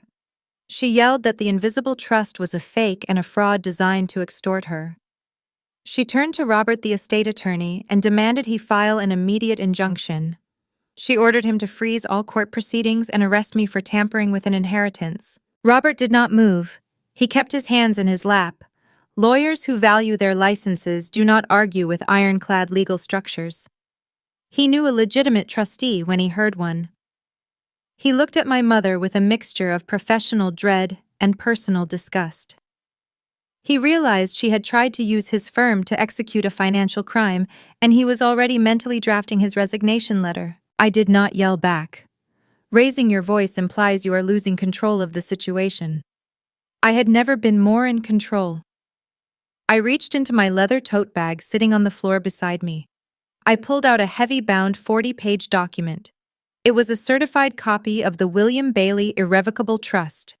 Elias Thorne had provided it to me for this exact moment. The pages were thick and the legal binding was pristine. I placed the document on the desk. I pushed it slowly across the smooth wood. It came to rest directly on top of the fraudulent waiver she had tried to force me to sign. I looked her directly in the eyes. I told her Grandpa built this structure 18 months ago. I kept my voice low and steady. I said he knew exactly who you were. Those words dismantled her last remaining defense. The physical proof was sitting right in front of her. She could see my grandfather's signature on the executed pages. She could see the official notary stamps. She could read the contingency clause for herself. The accusation that this was a fake evaporated. Her facade crumbled into dust. The sleek professional woman vanished. The affluent society matriarch ceased to exist. Let us talk about the anatomy of a financial collapse. If you have ever watched the math catch up to a chronic liar, drop the word ledger in the comments. It is a stunning thing to witness. Everything my mother valued in her life was tethered to a phantom inheritance that had just vanished into thin air. Her standing in the local country club required a monthly dues draft that her bank account could no longer support. Her leased Mercedes SUV required a payment on the first of the month. The upcoming vacation she booked to the Amalfi Coast required a final wire transfer by Friday. She had built a towering monument of luxury on a foundation of predatory debt. The foundation had just been kicked away. She was falling and the ground was approaching fast. Just as the reality of her ruin settled over the room, the heavy glass door of the conference room swung open. Greg stepped inside. He had been waiting in the reception area to avoid the uncomfortable details of the paperwork. He preferred to let my mother do the dirty work while he kept his hands seemingly clean. He wore his expensive tailored suit and his designer watch. He looked impatient. He asked Patricia if the final disclosures were signed yet. He complained that they had a lunch reservation in Sausalito and they were going to lose their table. He looked at Robert and asked for the exact routing number the funds would be wired from. Greg had no idea he was walking into a morgue. He was acting like a man who had already won the lottery. My mother turned to look at him. She could not speak. Her jaw trembled, but no words came out. She just stared at him with wide, terrified eyes. Greg stopped walking. He registered the tension in the room. He looked at my face. He saw the cold, flat expression I was wearing. He looked down at the desk and saw the thick, bound trust document resting on top of the waiver. His brow furrowed in confusion. Before he could ask another question, his cell phone vibrated. The sound of the buzzing phone was loud in the quiet room. Greg pulled the device from the inner pocket of his suit jacket. He looked at the caller identification on the screen. His face shifted. The impatience vanished. He looked up at my mother and then back down at the screen. The call was coming from the compliance department of his primary commercial lender. Greg's entire real estate portfolio was built on leverage. He owned properties that barely generated enough cash flow to cover their own maintenance. He used his business lines of credit to fund my mother's lifestyle. The bank had only allowed the loans to remain active because Greg had provided documentation proving a significant estate transfer was imminent. He had promised the bank a massive injection of capital by noon on Monday. Automated banking compliance systems do not wait for lunch reservations. When a scheduled wire transfer of several $1,000,000 fails to materialize, the system throws a red flag. The algorithms calculate the missing collateral. They trigger an immediate review. Greg answered the phone. He pressed it to his ear. He turned his back to the room and spoke in a hushed, urgent whisper. I watched his shoulders slump. The impeccable tailoring of his suit could not hide the sudden physical defeat. He ran his free hand through his hair. He pleaded with the person on the other end of the line. He asked for a 24-hour extension. He promised the funds were just tied up in a probate technicality. The bank representative was clearly not interested in promises. The collateral covenant had been breached. The math dictated that the bank needed to protect its assets. Greg ended the call. He lowered the phone slowly. He turned back to face the room. His booming laugh was dead. His arrogant swagger was gone. He looked like a man who had just been diagnosed with a terminal illness. He looked at my mother. He told her the bank was placing a freeze on all commercial credit lines. He said they were issuing a formal margin call by the end of the business day. My mother let out a small, choked gasp. She reached out and gripped the edge of the mahogany desk again. The life she had known was officially over. The lenders in San Jose would be next. They would file liens against the Marin County house. The credit cards would decline at the grocery store. The luxury vehicles would be targeted for repossession. I remained standing near the desk. I did not smile. I did not gloat. I did not deliver a dramatic monologue about karma. I did not need to do any of those things. The arithmetic was doing the punishing, so I did not have to. The unyielding laws of finance were extracting the exact cost of their greed. They had tried to build a future by stealing mine. Now they were trapped inside a financial prison of their own design. The conflict was shifting again. The arrogance was entirely gone. The only thing left was desperation. Toxic people possess a terrifying emotional elasticity. When they realize their intimidation tactics have failed, they do not surrender or retreat gracefully. They simply change their costume and try a different angle of attack. They can pivot from the role of a vicious aggressor to the role of a helpless victim in the span of a single heartbeat. I watched this exact transformation happen right there on the commercial carpet of the Marin County Law Office. Patricia had just spent 10 minutes trying to force me into submission. She had utilized her signature angry whisper. She had deployed threats of social ruin and attempted to shame me in front of the estate attorney. But the cold, hard math had cornered her. Greg's phone call had confirmed the rapid execution of their financial collapse. The wall Elias Thorne built was impenetrable. So my mother abandoned her rage. She realized she had zero leverage remaining in the professional sphere. She had to play the last card left in her deck. She reached for the heavy chains of my lifelong conditioning. Her physical posture changed with a speed that was almost unnatural to witness. The rigid, arrogant spine of the society matriarch collapsed. Her shoulders slumped forward, as if the invisible strings holding her up had been suddenly snipped. She let out a loud, ragged sob. The sound echoed harshly off the mahogany walls and the glass windows. It was not a quiet, dignified cry meant for public sympathy. It was a chaotic, desperate noise driven by raw animal fear. She took a stumbling step toward me, and her knees simply gave out. She dropped heavily to the floor.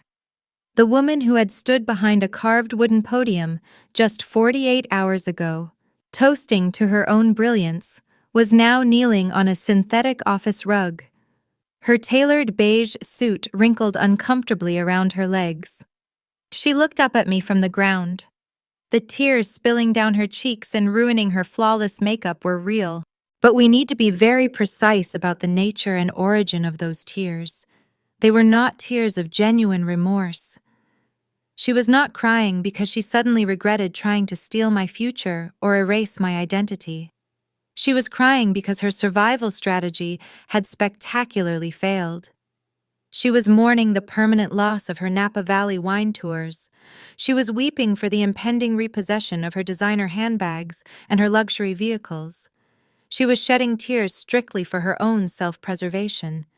She was terrified of the poverty she had engineered for herself. She reached out with trembling hands and grabbed the fabric of my charcoal blazer. Her manicured fingers dug fiercely into the wool. Her grip was frantic and unyielding. She looked up at me with dark mascara running down her face in messy streaks. She opened her mouth and delivered the specific lines she truly thought would break my resolve. She said, "I am your mother, Andrea." She sobbed and caught her breath. She said, "You have to save us. They will take the house. They will take everything we have." She said those exact words, with a staggering level of ingrained entitlement. Even while kneeling on the floor in total defeat, she fundamentally believed I owed her my rescue. She firmly believed the biological connection between us was a permanent blank check she could cash whenever she made a catastrophic mistake. She assumed the 28 years she had spent carefully training me to be obedient and quiet would override my own basic instinct for survival. She expected me to set my own life on fire just to keep her warm for a few more months. Let us take a moment to discuss the mechanics of emotional blackmail. If you have ever had a toxic parent or family member demand a rescue from a disaster they intentionally created themselves, drop the word rescue in the comments right now. You know exactly how heavy that specific demand feels. It is a psychological weapon designed to crush your personal boundaries under the weight of artificial guilt. They program you from childhood to believe that their self-inflicted emergencies are your primary responsibility. They teach you that saying no is an act of betrayal. I stood still while she gripped my jacket. I did not pull away immediately. I let her hold on to the fabric while I looked down at her face. I searched my own chest for the familiar, debilitating tightening of anxiety that usually accompanied her crying. I searched my nervous system for the old, desperate urge to capitulate and fix her problems just to make the loud noise stop. The urge was gone. The lifelong conditioning was finally broken. My heart rate was steady, and my breathing was deep and calm. Instead of fear or obligation, I experienced a profound, vivid memory. My mind traveled rapidly back to that Thanksgiving dinner I mentioned earlier. I remembered sitting alone on the tall wooden stool at the kitchen island. I remembered looking through the open archway while my mother cheerfully poured imported Chardonnay for Madison and Greg in the main dining room. I remembered the exact condescending tone she used when she called my meticulous conservation career a quaint little hobby. I remembered the distinct, isolating feeling of being treated like a rough draft that she fully intended to throw away. She had spent my entire life building a perimeter wall meant to keep me firmly on the outside of her warmth and affection. She had designed a family structure where I was only valuable if I was invisible. Now that her structure was collapsing, she was begging me to open the gate and let her inside my secure fortress. She wanted me to pay the ultimate price for a family membership she had never actually let me use. I reached down slowly and gently pried her fingers off my blazer. I peeled her hands away one by one with deliberate care. I stepped back, creating a distinct physical distance between us. The space felt incredibly necessary and permanent. I looked down at her kneeling form. I did not feel the heat of anger or the sting of vindictive joy. I felt the devastating calmness of a seasoned architect evaluating a condemned building. The structure in front of me was unsalvageable. The load-bearing walls were rotten.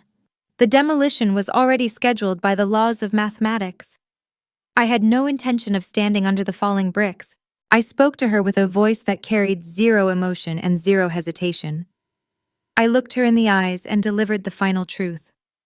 I told her, "You did not build a family, Patricia. You built a Ponzi scheme. And I am just the one who stopped investing." Those words landed in the quiet conference room with the heavy, inescapable finality of a judge striking a wooden gavel. It was the emotional climax of our entire history together. I was definitively rejecting the guilt trip she had relied on for decades. I was actively refusing to be the final silent payout in her fraudulent system. I was formally notifying her that her emotional currency was worthless in my economy. My mother stopped sobbing for a fraction of a second. The profound shock of the rejection halted her breath. She had fully expected me to waver under the pressure. She had calculated that the pathetic sight of her on her knees would shatter my resolve and force me to sign the waiver. The sudden realization that I was immune to her tears hit her much harder than the reality of the financial ruin.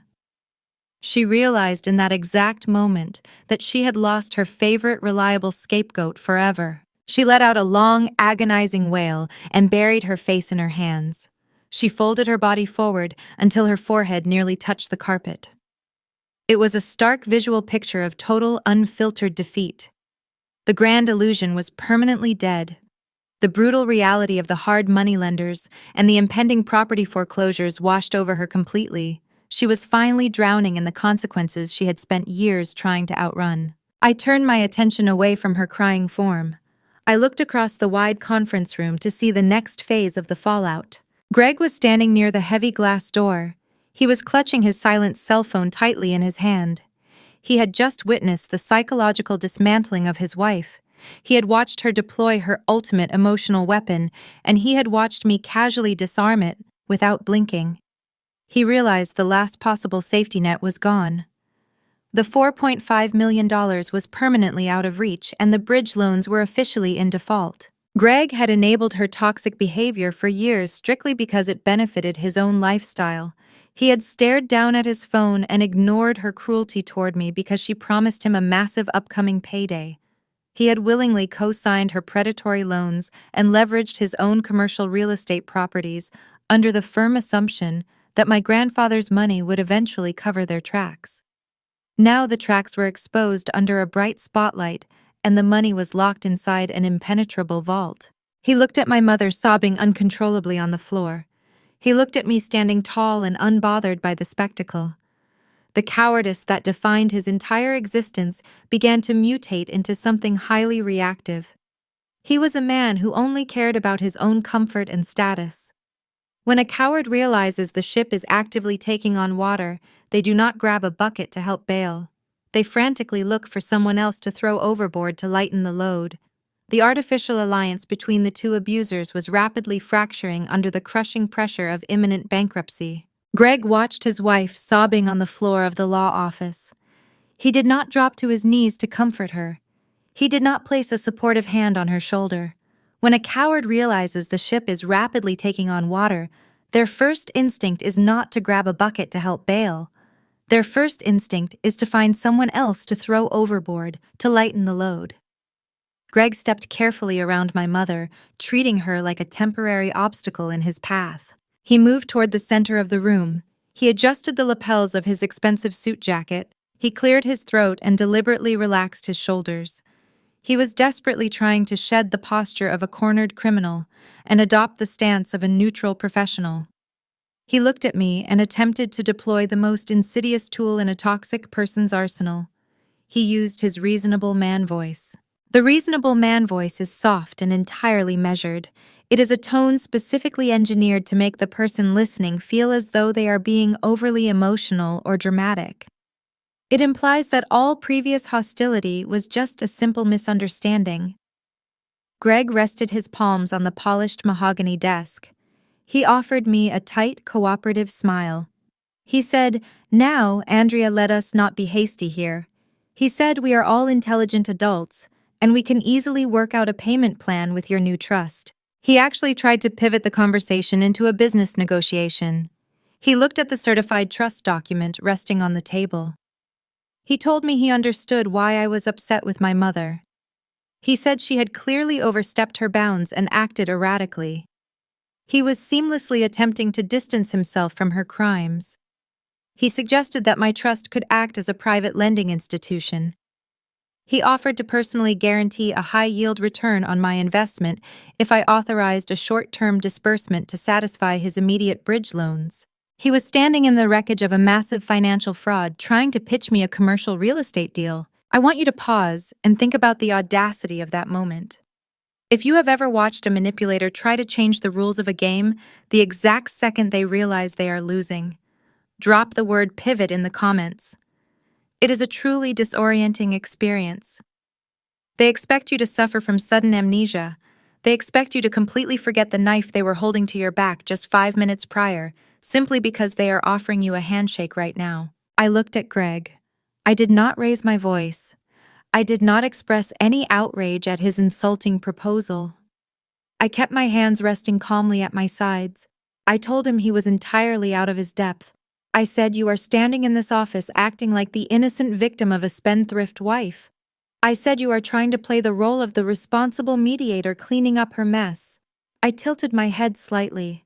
I told him the private investigator my grandfather hired was incredibly thorough. Greg's cooperative smile instantly froze. The blood flow in his face seemed to stop.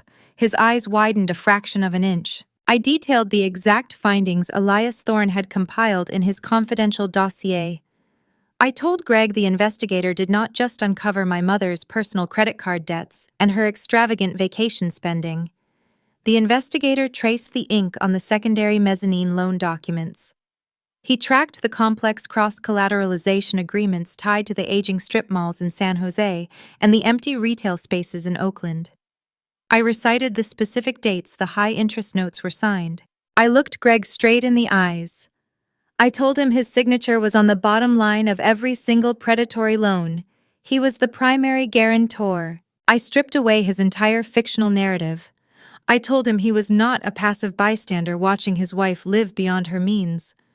He was an active co-conspirator who intentionally leveraged his failing commercial properties against the expectation of a dead man's wealth.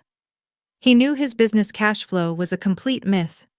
He knew his private investors were preparing to sue him for breach of contract. He needed my grandfather's money just as desperately as my mother did to bail himself out of catastrophic real estate bets. The reasonable man mask slipped off his face and shattered into pieces on the floor. His chest began to heave. He looked wildly around the conference room.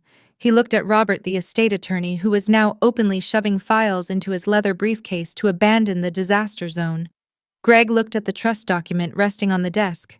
He realized the quiet stepdaughter sitting at the kitchen island had mapped every single square inch of his fraudulent business empire. He realized I held all the structural blueprints of his ruin. When a predator is cornered and stripped of their disguise, they do not reflect on their poor choices. They immediately look for a human shield. Greg chose the closest shield available. He turned his attention back to my mother. He pointed a trembling, manicured finger at Patricia, who was still kneeling on the synthetic rug. His voice lost its measured baritone quality. It cracked into a high-pitched, frantic snarl. He told her this entire situation was exclusively her fault. He yelled that she had lied to him about the timeline of the estate payout. He claimed she had forced him to sign those mezzanine notes to keep her wealthy country club friends from finding out they were completely broke. He stood in the middle of the law office and actively threw his wife to the wolves to save his own reputation. He called her a toxic parasite who had drained his accounts and ruined his professional standing. He said he never should have married her. Patricia heard his accusations. The shock of his sudden betrayal acted like a massive injection of adrenaline. The weeping victim routine vanished in a fraction of a second. The survival instinct of a cornered animal completely took over her nervous system. She scrambled to her feet. Her tailored beige suit was rumpled, and her makeup was smeared across her cheeks, but her eyes were filled with pure, unadulterated venom. She lunged toward Greg. She shoved him hard in the center of his chest. She screamed right back at him. She called him a pathetic failure. She yelled that he had not closed a legitimate real estate deal in 4 consecutive years. She exposed his lies right there in the open air of the law office. She said he used her social connections to trick naive investors into funding his dying portfolio. She told him he was nothing but an empty suit driving a leased car he could not even afford. The artificial alliance between the two abusers ruptured violently. Watching two narcissists turn on each other is like watching a star collapse into a black hole. It is a violent and inevitable process that consumes everything in its immediate vicinity. Greg tried to grab Patricia's wrists to stop her from shoving him again. She slapped his hands away with a sharp cracking sound that echoed loudly in the room. She began to list the specific amounts of money he had hidden in offshore accounts to avoid paying taxes. She was systematically destroying any legal defense he might try to use against his creditors. She was ensuring that if she was going to drown, he was going to be chained to her ankle. Greg yelled over her voice. He started listing the names of the private lenders she had defrauded. He promised to testify against her if the authorities ever got involved. He was actively offering to become a state witness against his own wife just to secure a lighter sentence for his own financial crimes. The level of self-preservation on display was staggering. They had spent years presenting a united front of flawless, wealthy superiority to their country club friends. Now they were tearing that front down with their bare hands. I took a slow, measured step backward. I moved away from the mahogany desk and leaned against the cool glass wall of the conference room. I became a silent spectator in a theater of their own making. My breathing was completely steady. For my entire life, they had worked together to make me feel small. They had coordinated their passive-aggressive attacks and shared knowing glances whenever I entered a room. They had built their entire marital bond on a foundation of mutual superiority over me. Seeing that bond shatter into a million jagged pieces under the pressure of actual consequences was the most profoundly satisfying thing I had ever witnessed. It was not a victory I had to fight for. It was a victory they handed to me by being exactly who my grandfather knew they were. The noise in the room escalated to a deafening volume. Robert the attorney finally zipped his leather briefcase shut with a loud tearing sound. He did not say a single word of farewell. He simply walked past the fighting couple and slipped out the heavy glass door, leaving them to their own destruction. I stood in the quiet corner of the room. I let the sound of their screaming wash over me without absorbing a single drop of it. The trap had executed flawlessly. The immediate danger to my future was permanently neutralized. The only thing left to observe was the slow, agonizing spread of their ruin into the social circles they cherished so deeply. The private destruction was complete. The public fallout was just beginning to gather speed. 14 days passed. Truth in wealthy suburbs does not announce itself with a loud broadcast. It seeps into the soil like a slow water leak. You do not see the damage immediately, but eventually the ground softens and the structure begins to tilt. I remained in my San Francisco apartment repairing bindings and treating leather covers with archival paste. I did not call my mother. I did not text Greg. I let the quiet air fill the space between us. I knew the creditors were executing their contracts. I knew the grace periods were expiring. I simply waited for the physics of their debt to manifest in the physical world. The first public fracture occurred at the base of Mount Tamalpais. My mother attempted to maintain her daily routine. She believed she could project confidence and bluff her way through the financial drought. She attended her regular Tuesday luncheon at the country club.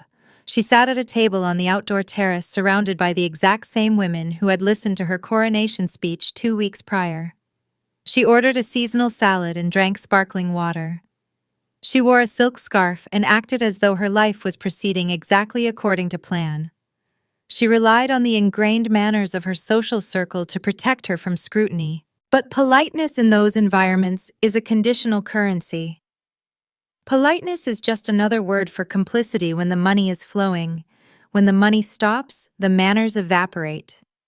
The waiter arrived with the leather folio containing the bill. My mother placed her platinum credit card on the tray without looking at the total. She resumed a conversation about her fictional upcoming trip to Italy. 5 minutes later, the waiter returned. He did not leave the folio on the table. He stood close to her chair and leaned down.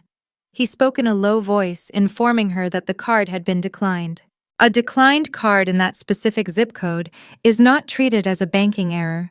It is treated as a symptom of a terminal disease.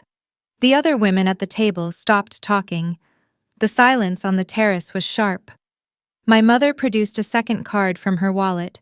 She handed it to the waiter with a tight, forced smile, claiming the bank was simply flagging her account for fraud protection due to her travel purchases. The waiter walked away. He returned 3 minutes later.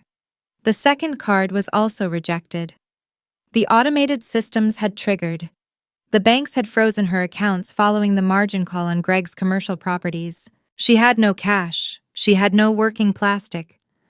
One of the charity board presidents sitting across the table reached into her own purse and paid the bill. She did not offer words of comfort. She paid the tab to hasten her own exit. By the time my mother walked out to the parking lot, the text messages were already circulating among the members. Her social standing was dismantled before she even started her engine. The women she spent decades cultivating abandoned her the exact second her accounts froze. They did not call to check on her. They erased her from their contact lists to avoid catching the scent of her failure. The private humiliation of the country club was quickly followed by a very public spectacle. High-interest lenders do not respect the sanctity of a manicured driveway. They want their collateral, and they want it in broad daylight. 2 days after the luncheon, a heavy-duty tow truck rolled into her affluent neighborhood. It was a Thursday morning. The street was lined with landscaping crews, trimming hedges and washing windows. The truck backed up the long circular driveway with its yellow lights flashing. The diesel engine idled loudly, echoing off the stucco walls of the surrounding estates. The recovery agent did not knock on the front door to ask for the keys. He stepped out of the cab and hooked the steel winch to the undercarriage of her pristine Mercedes SUV. The vehicle my mother drove to project an aura of effortless wealth was dragged onto the flatbed like a piece of discarded scrap metal. Neighbors peered through their custom blinds. The landscaping crews stopped their trimmers to watch the metal chains secure the tires. My mother stood inside her foyer, staring through the glass panes of her front door. She did not step outside to argue. She knew there was no manager to speak with and no excuse that would stop the hydraulic lift. Let us consider Madison for a moment. Madison had built her entire social media aesthetic on the fictional trust fund. When the reality of the default hit the family group chat, Madison did not rush to Marin County to comfort her stepmother. Madison realized her luxury loft lease was in jeopardy. She stopped answering Patricia's phone calls. She treated her stepmother the exact same way the country club wives did. She distanced herself to protect her own brand.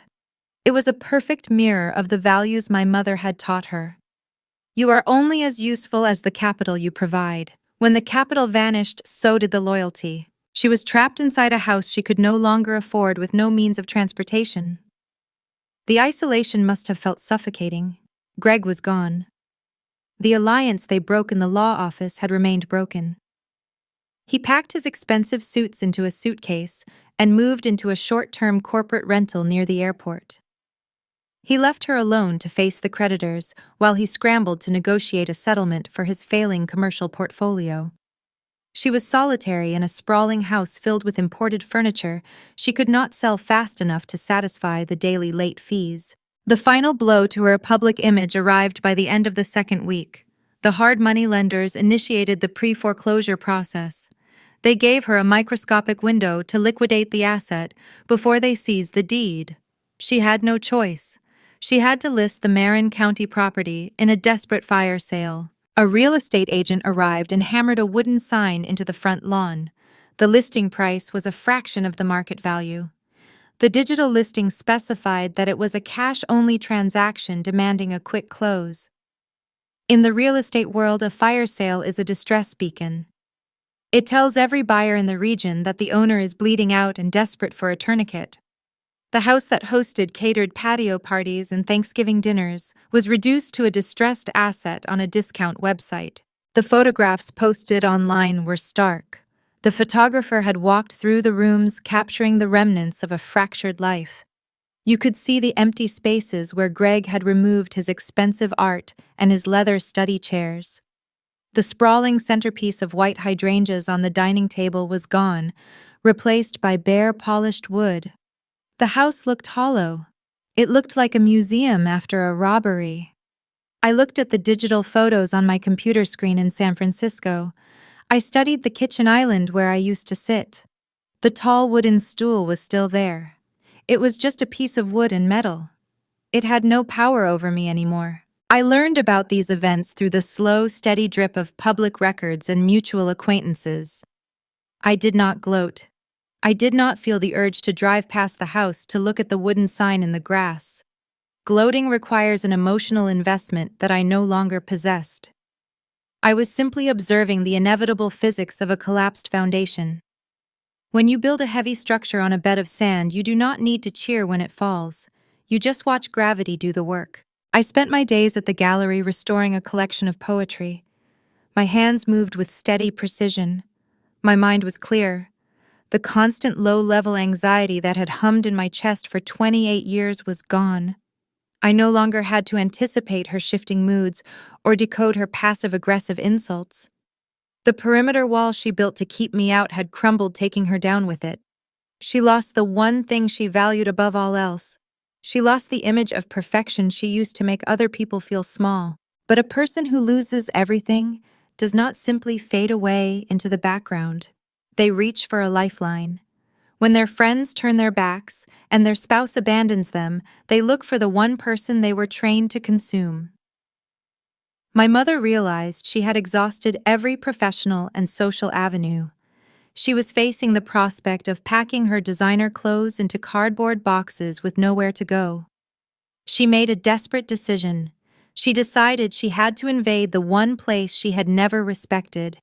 She decided to cross the bridge and come to my door. The week was coming to a close when the intercom buzzed on my living room wall. It was a Friday evening. The cold air was rolling over the hills of the Richmond district.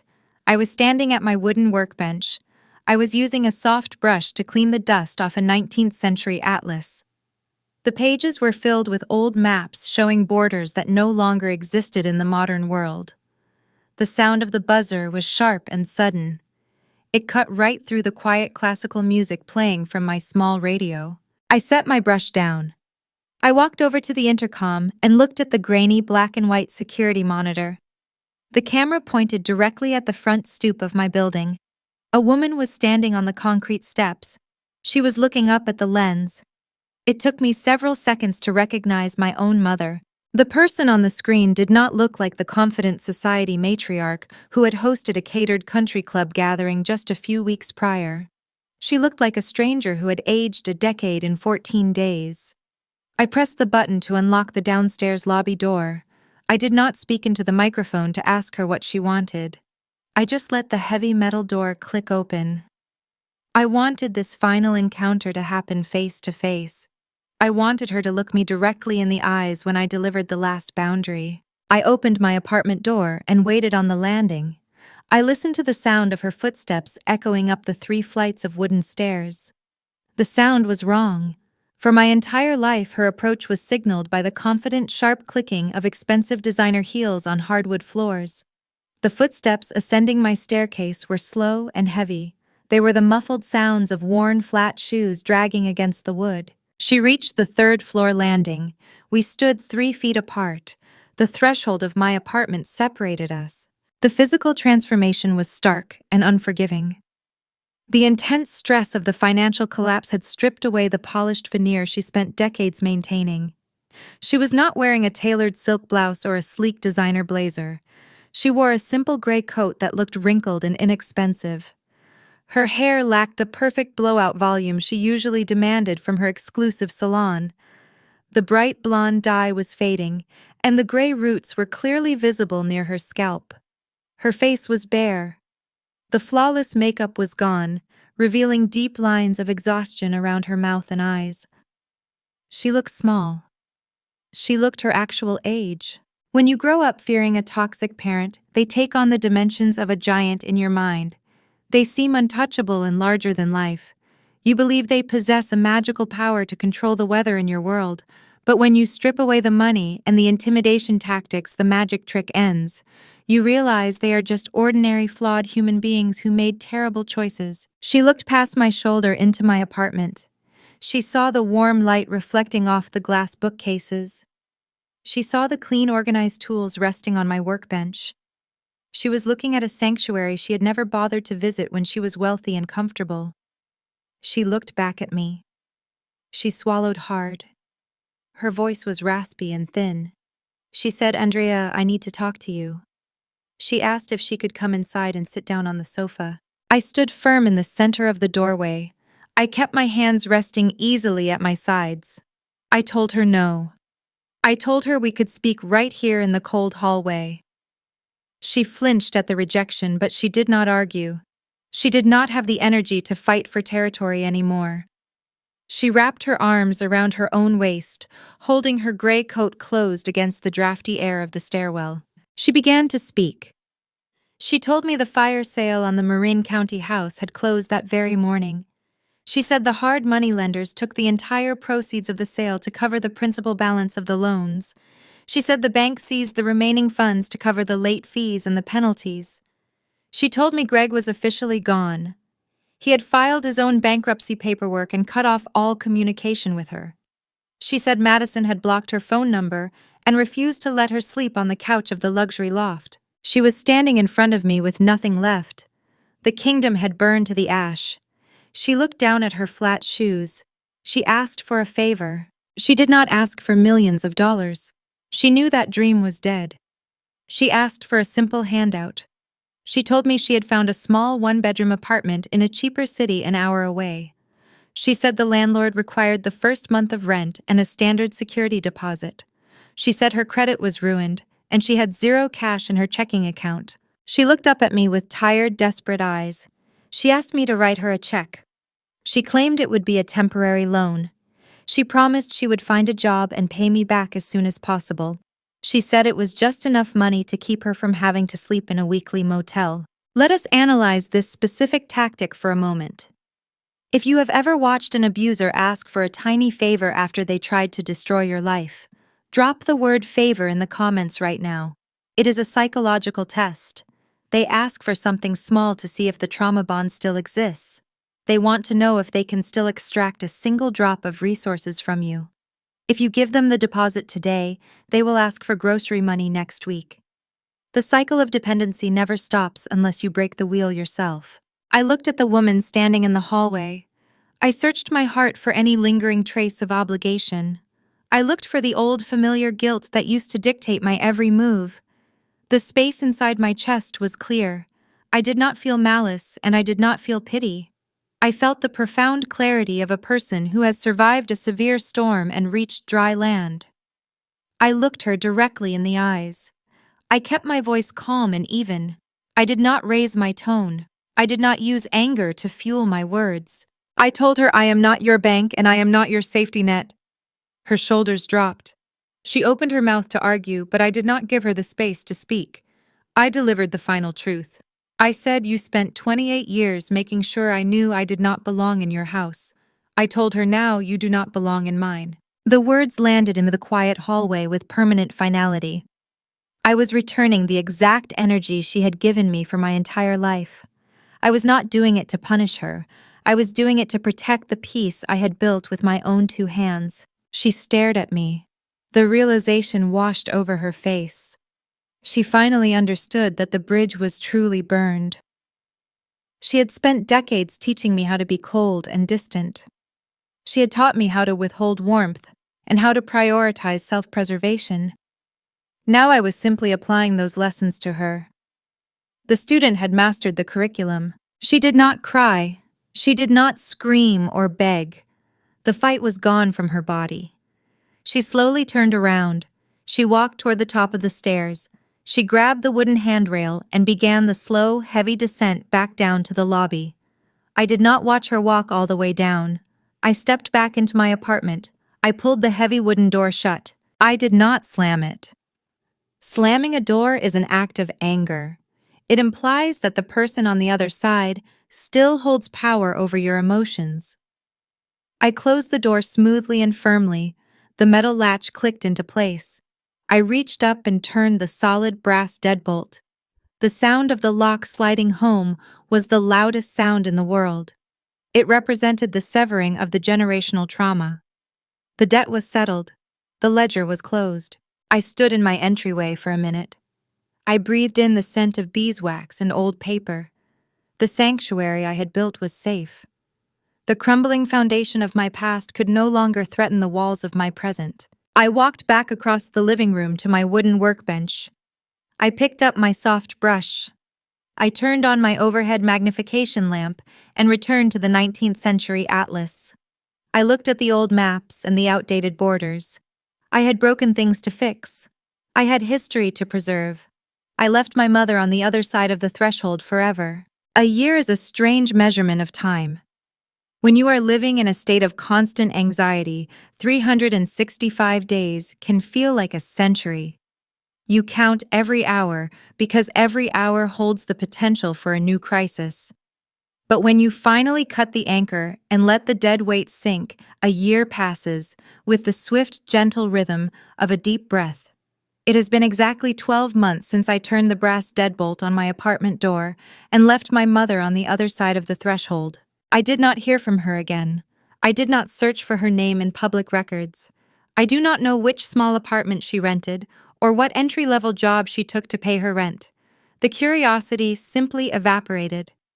When you remove a toxic element from your environment, it does not leave a gaping hole. It leaves an open clearing. It leaves fertile ground.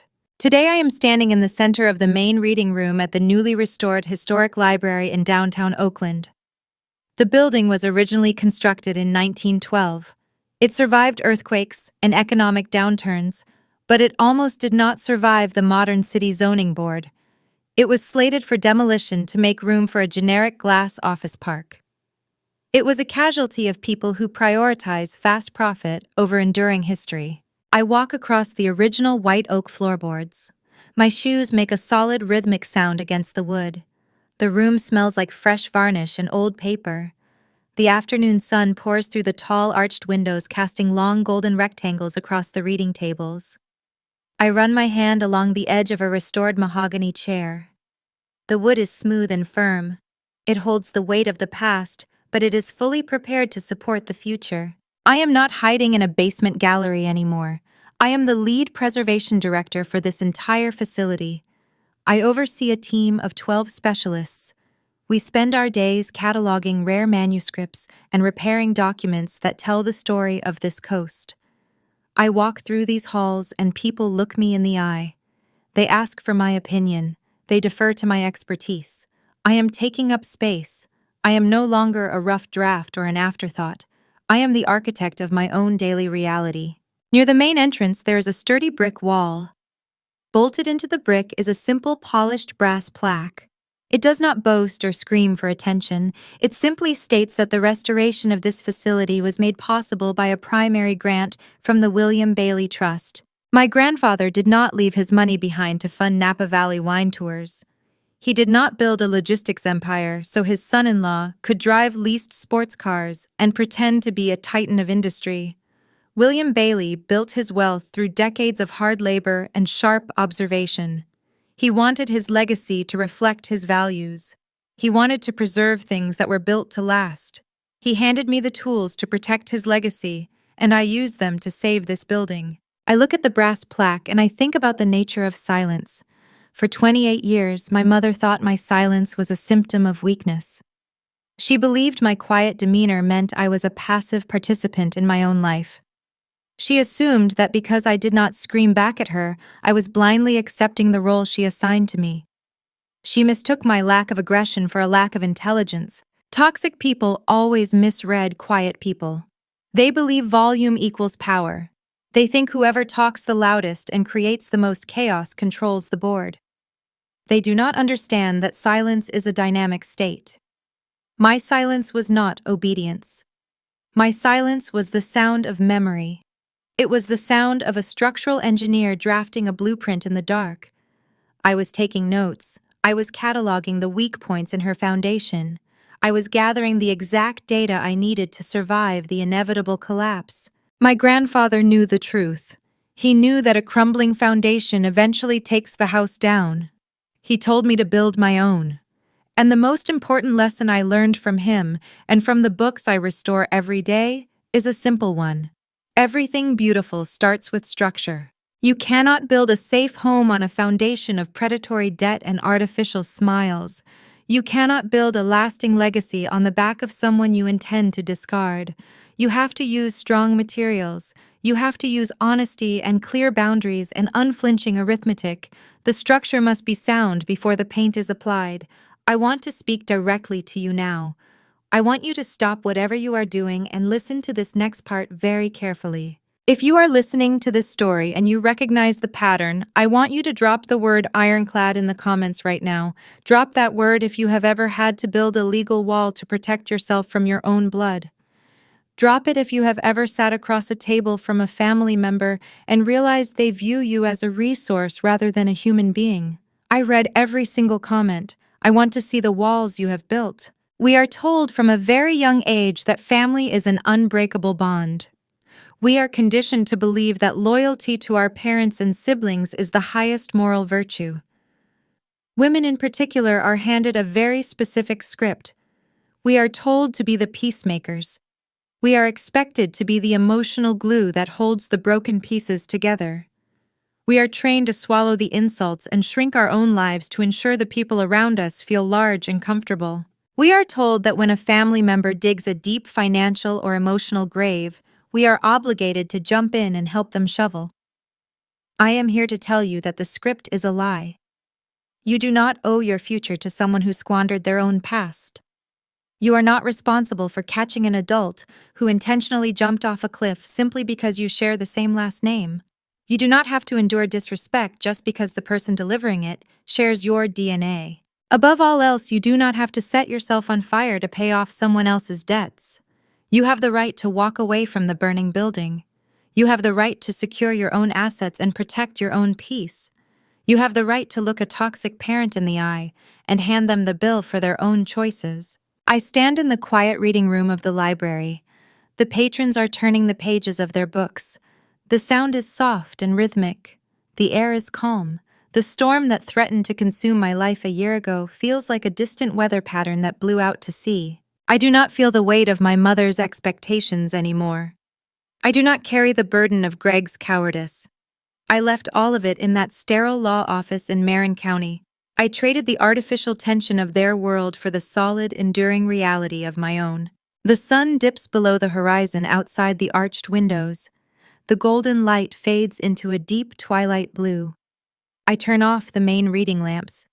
I lock the heavy wooden doors of the library for the evening. I walk out into the cool California air.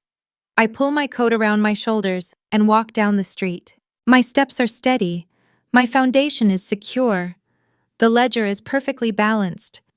And for the first time in my entire life, the silence around me is not a defense mechanism. It is just the sound of a deep, resonant peace. I sit at my workbench in San Francisco. The fog is rolling over the hills and the city is quiet.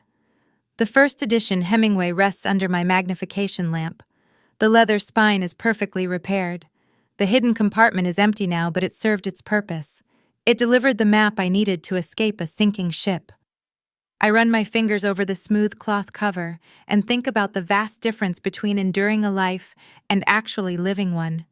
I spent 28 years shrinking myself to keep the peace in a house that never wanted me. Now I take up space without apology. Looking back at the wreckage of my family, I realized the journey was never just about protecting a financial inheritance. It was about securing my fundamental autonomy. I have processed the events of the past year and distilled them into 5 absolute truths. The first truth is about the nature of silence. Toxic people will always mistake your quietness for obedience. They believe that if you are not screaming back at them, you are simply submitting to their control. They do not understand that silence is actually the sound of observation and meticulous preparation. It is the quiet space where you gather data and build your armor. My silence was never a surrender. It was a tactical advantage. The second truth is that everything beautiful and safe starts with solid structure. You cannot rely on the goodwill or sudden moral awakening of greedy people. You have to rely on arithmetic and airtight legal boundaries. My grandfather did not save my future with a warm hug or a sentimental conversation. He saved me with a dormant, irrevocable trust fund and a ruthless contingency clause. Paperwork and legal physics are far more reliable than human emotion. The third truth is often the hardest to accept, but it is undeniably the most important.